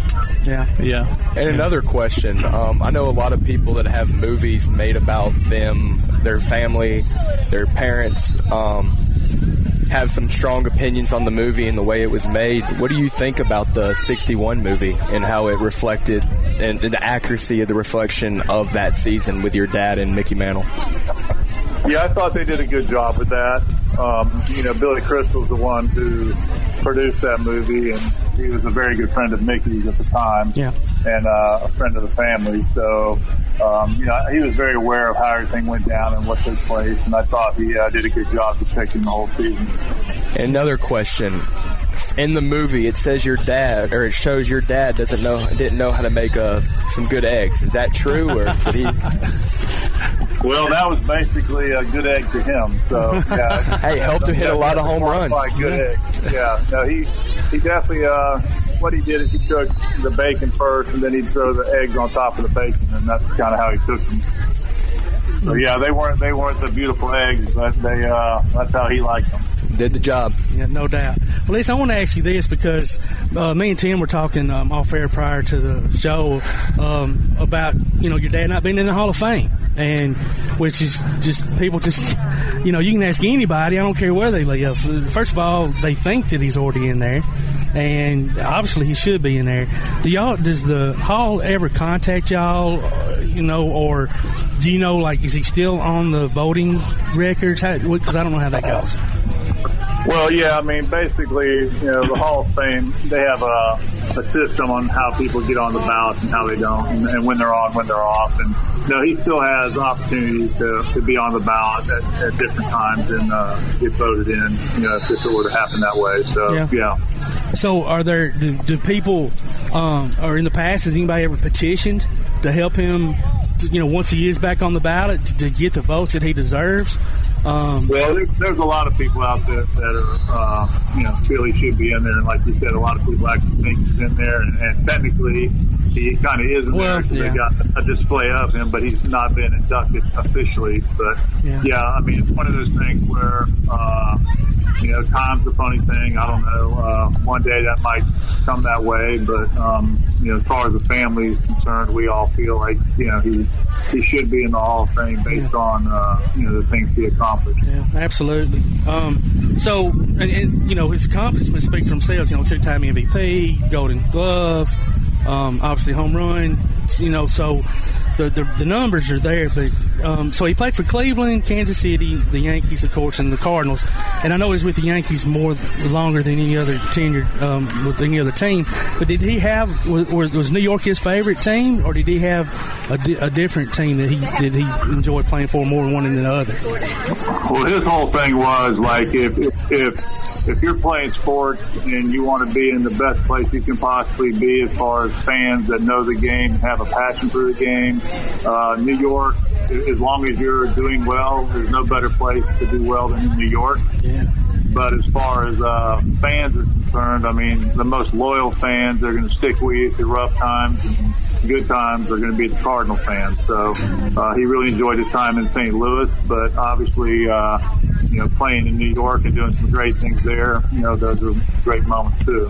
And speaking of the fans and their loyalty when you're doing good in New York, I mean, the movie showed the fans weren't rooting for him. They all wanted Mickey to do it.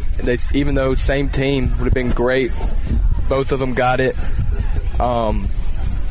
Did he enjoy the fans that season and the way that they treated him because he was new to the team and whatnot that season? No, basically, 61 was a hard season for him just based on the fact that everything that was, surrounding him with the situation with Babe Ruth. There's all the Babe Ruth fans, not just with the baseball fans, but with the reporter and the commissioner. And then you had the Mickey fans, and then you had some Roger Maris fans, but it's like anything else. I mean, we're all human, and, we all, legends like Babe, we want him to keep what he's got. And then you got Mickey, who came up in the farm system, and he was the next golden boy, and people wanted him. And Dad was a new guy on the block, and the year before that, he beat Mickey out for the MVP in 60. So, for him to come around at 61 and, do what he did, it's just, there was just a lot of different stories going on at that point in time, and, and everybody had their favorites, but he was definitely the lower tier for sure. So tell us what you have going on and what all you're involved in right now. Well, basically, I started a company with my brother. It's called 61 Outfitters, and our slogan is where the quest begins.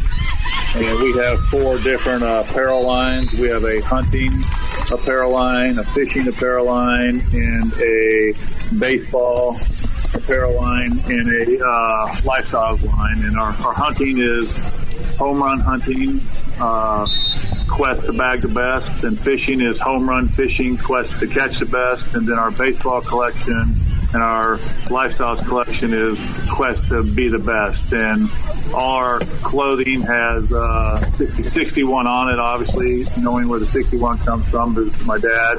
And it's all about remembering. So when you see the 61 in our designs, we want everybody to stop and remember the people who put them on their quest in life, whether it was hunting, fishing, or life itself. And remember those people, because we all had somebody who put us on our quest, whether it was our mom, dad, brother, sister, cousin, somebody. And, take a second and remember those people and head out on your quest. So that's kind of what we've been doing here the last year, and it's all going well. Well, that's great, man. So, are y'all in any stores right now? And if not, what is there one web page that everybody can go to check out the variety of products? Yeah, we got in a couple stores here locally, but we're pretty much doing online. So our site is 61outfitters.com. Okay. And that's where you can find our website and all our apparel. All right, man. Well, I'd like to encourage everybody to go out there and check that out and purchase some of that wonderful apparel. And it's a testament to you and your brothers, and to start that as a family business. And what a better way to honor your father. So I know he'd be proud.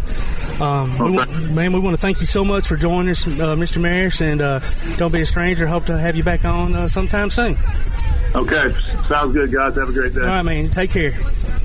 All right, man. That was an awesome interview with Roger Maris Jr. You're listening to Applebee's Tailgate Talk on the Big 1080 WKC. From day one, First National Bank has been built on a strong foundation of community first. First to lend a helping hand, first to help with community events and fundraisers, first to support local students, athletic programs, and civic organizations, first to support events like United Way, Relay for Life, and many more charitable events, and most importantly, working for our great community. Without you, there'd be no First National Bank. Making communities great together, that's what we strive for. Equal housing lender, member FDIC. Daly & Son Car Care is Ardmore's only one-stop auto repair and tire shop.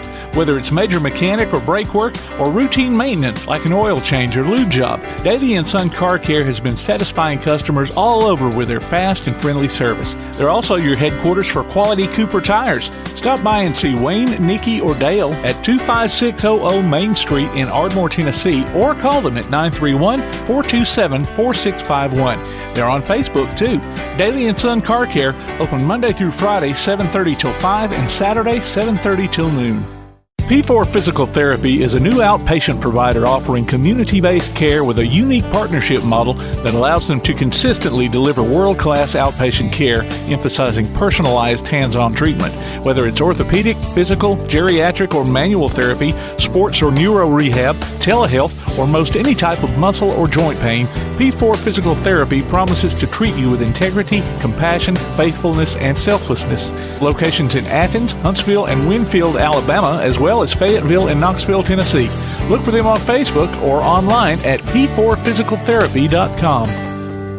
Your roof is the first line of defense for your home. Do you have water stains on your ceiling, paint peeling off your walls, shingles missing? It's probably time for you to get your free roof inspection. Locally owned and operated, licensed, and insured, Yellowhammer Roofing is the Yellowhammer State Hometown Team. Yellowhammer Roofing. Let our family protect what's most important to you, your family. 256-232-1933 or online at yellowhammerroofing.com. If you're looking for an alternative to the insane prices of buying furniture, appliances, and electronics outright, why not consider rent-to-own at Buddy's Home Furnishings in Athens? High quality at low prices. Top brands like GE, Maytag, Samsung, and Ashley. No credit approval and flexible payment options. See what you can take home today. Visit Buddy's Home Furnishings in Athens at 600 South Jefferson Street in the Athens Shopping Center. Go online to buddyrents.com or call 206-9505. Buddy's Home Furnishings. Quality Vinyl is on your side. Quality Vinyl in Athens has been in business since 1987, offering great prices and service the whole time. What has changed is the technology of their products. From vinyl siding and shutters, sunrooms and screen rooms, to doors, windows, columns, and rails. Quality Vinyl, located on the corner of Highway 72 and Reed Road in Athens, just 6 miles west of I-65. Call 232-2665 or visit them online at qualityvinyl.net. Quality Vinyl is on your side.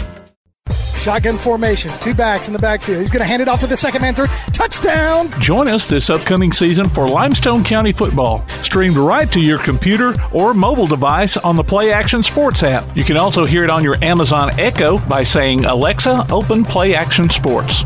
Listen for the replay of select games Sunday afternoons on WKAC and download each game from the archives anytime you want. Also available on all major podcast platforms and in the podcast section of the Play Action Sports app. Limestone County football from Play Action Sports and 1080 WKAC. Welcome back to the best of Tailgate Talk on 1080 WKAC. Ladies and gentlemen, we've got him, Mr. Eddie Meador, former LA Rams defensive back, 1959 to 1970, 5-time All-Pro, 6-time Pro Bowl, 1960s All-Decade team. Did I get all that stuff right, Mr. Eddie? All right, that's close enough.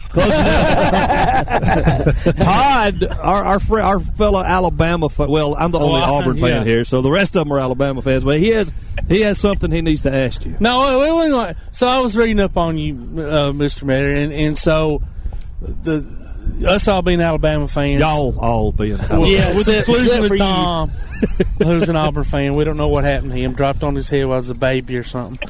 But I had read where coming out of college, and after only playing 1 year of high school, which is incredible that you were able to have such a good year, make All-State, and then be able to be recruited. But Coach Bryant, who in all of our eyes could do no wrong, told you were too small to play the position. Yeah, that's what they kept telling me. Oh my goodness. Man, oh man. Coach Bryant. And he kept proving them wrong. He kept proving them wrong. Yes. 6 Pro Bowls later, I guess you proved everybody wrong. So, anyway, I had read that, and I just thought, man, Coach Bryant missed a chance there to have us a good one. Yeah, I wanted to go to A&M so bad I could taste it, and because we had a boy that I went to high school with, he was a little older than me, but John Gilbert was on the Alabama team for a number of years. But tell us about some of your experiences playing back in late into the game has changed so much now. What are some of the differences you see nowadays in the game as to when you played?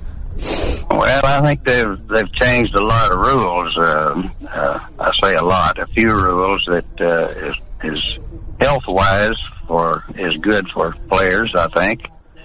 And but I don't know. It's when I went to school at Russellville High School in Arkansas, and went on to Arkansas Tech, and the first professional game I ever saw, I played in the thing. Wow! An exhibition game. Wow! It was an exhibition game in Los Angeles, and back at Tech, we'd be lucky if we had 2,500 people at a football game, and I walk out of the tunnel of the Coliseum. I don't remember now exactly who we were playing, but there was 90,000 people in the stands. Wow! Now that's more people I'd played for before in high school, junior high, college, and everything. Yeah. But and I probably it's a wonder I didn't get cut after that game, because all I could hear was the crowd, not the signals and all this kind of stuff. But it all worked out for me. Yeah, I'd say so.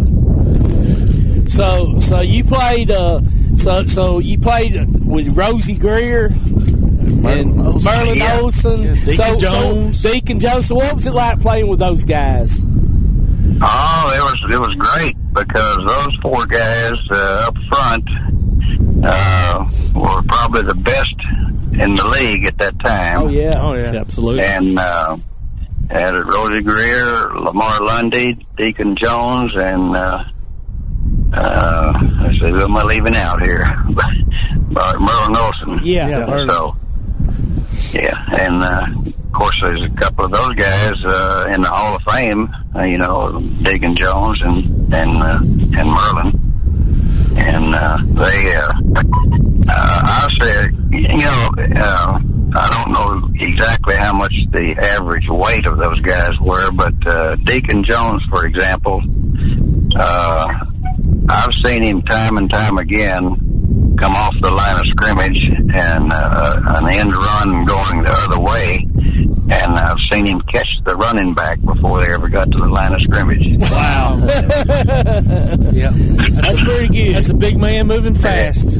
So yes, indeed. And the reason that I'm getting around so down in my back at this point is the fact that Deacon, we were playing the 49ers, and I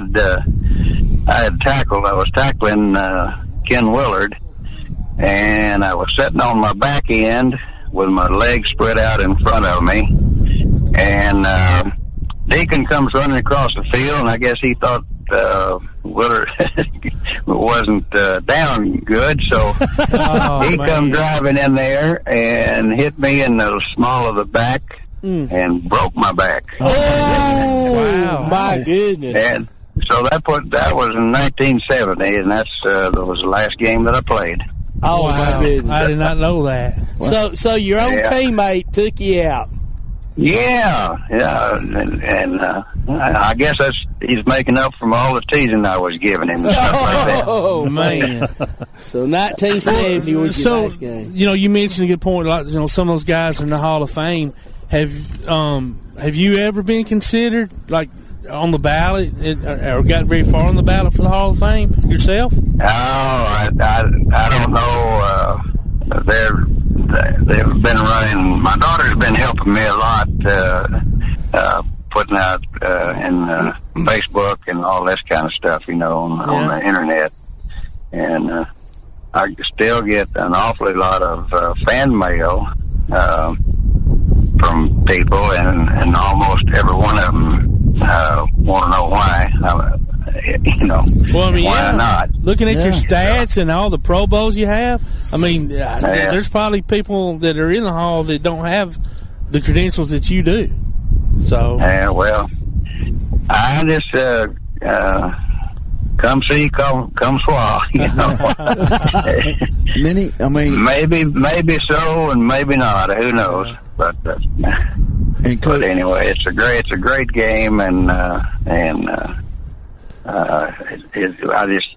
can't tell you how much I've enjoyed playing in the National Football League. And the coaches on this 1970 team, you had three good head coaches. Of course, George Allen, went on the Redskins, Marv Levy, and then Ted Marchibroda was on the staff too. So a lot of great NFL coaches that was a part of that 70s team.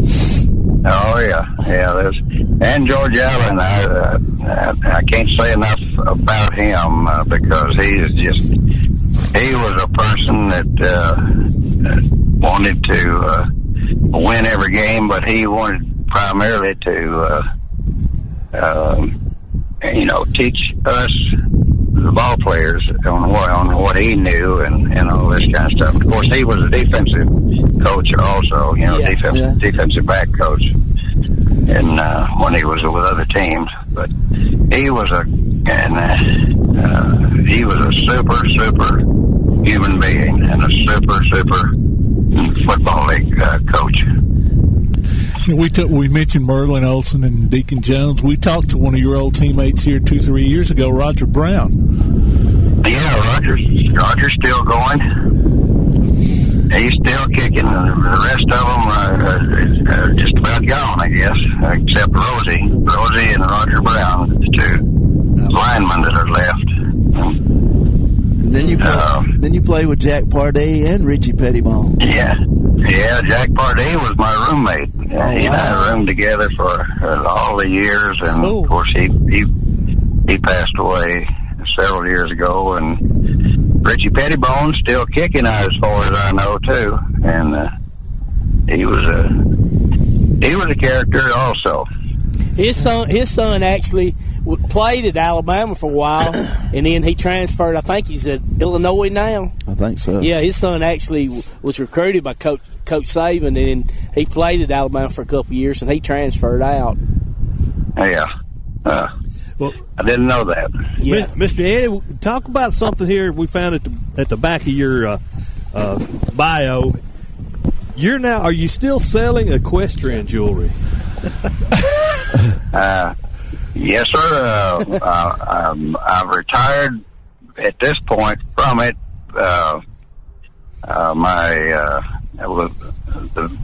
My grandson bought the business out from me. Okay. And so he's doing it all full time and then some. The name of the company is the Gorgeous Horse. Gorgeous Horse. I like that. So it's jewelry for horses. Yeah. Yes, equestrian. Oh, okay. And if you get a chance to pull up something on the internet, well, look at the Gorgeous Horse, and you can see exactly what kind of jewelry that we made at the time. So yeah, I'd read. So you had all these real estate offices throughout Dallas, and then you stumble across this. And did you ever, in your wildest imagination, dream that would end up being your career later in life? I mean, that's not something most people think about, but obviously it's been very good to you and your family. Yeah, it's amazing. But and we got to know an awfully lot of horse people all over the United States, and boy, I tell you what, they're some of the finest people that I've ever been around. They are, absolutely. There's a little place where me and my band used to play at the Rattlesnake Saloon. Oh yeah. The people would bring their horses out there, and they would camp for the weekend. And the people who the hobbies of the horse, they don't care about college football. They don't care if Alabama and Tennessee play. It does not affect them one little bit. That is definitely true right there. They're riding their horses and they're having fun, and they're going to build a campfire, and they got a little horse smell on their boots, and life is good. And then a piece of jewelry around their neck from the Gorgeous Horse. Absolutely. There you go. That's living the life, Mr. Eddie. Living large right there, Mr. Eddie. That's good stuff. So is that the only connection you had with horses, or did you? Oh, I was born and raised in Texas, and I had a horse that I rode all the time, and but I never did have a saddle. Couldn't afford to buy a saddle, so I had to ride bareback all the time. Well, no wonder you could run so fast. Your legs were so strong from hanging on the side of that horse. Yeah, right. That's not easy. Well, I found the Gorgeous Horse on Facebook, so I guess this is the Facebook page. Yeah. Gorgeous Horse on Facebook. You've already found it, huh? Yes, sir. Right. So there it is. Yeah, we'll all be going liking the Gorgeous Horse. So we'll like the Gorgeous Horse on Facebook. Jason's my boy that bought the business. Is he in Virginia? Yeah. Okay, that's it then. Okay. Yeah. Sure enough. Okay. Guys, anybody got anything else for Mr. Eddie? No, Man, that's awesome. Pretty amazing. We found out a lot of stuff about you, Mr. Eddie. Yeah. Well, I appreciate you putting up with me, and I'm sorry about all this mishaps that's going on this week. We moved from Virginia to Florida, and we had a few days that we didn't have anything to do, and decided to go back to Virginia and pick up some of the things that we wasn't able to get at the time we moved. So, what part of Florida did you relocate to? We're in what's called the Villages. Oh yeah, I know that area well. Well, we hope you enjoy that warm weather. Yeah. Well, it has definitely been warm. I know that. Yes, sir.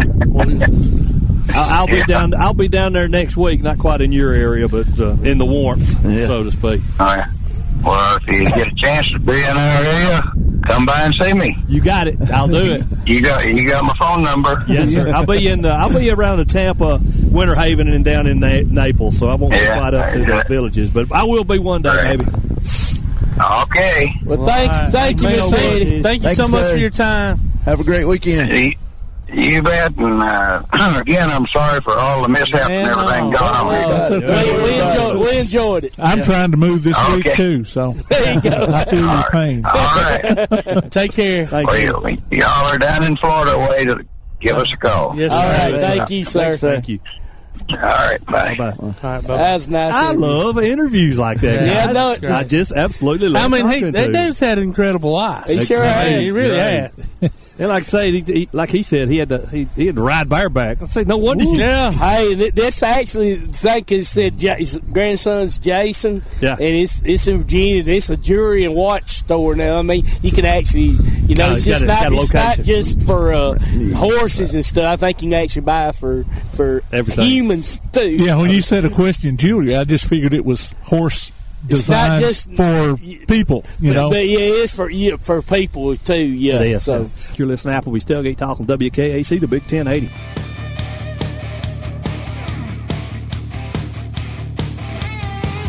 You've been listening to the best of Tailgate Talk. You can hear the archive of this and other shows online at tailgatetalk.net. Join us next Saturday at 10 a.m. Applebee's Tailgate Talk is a production of Play Action Sports on 1080 WKAC.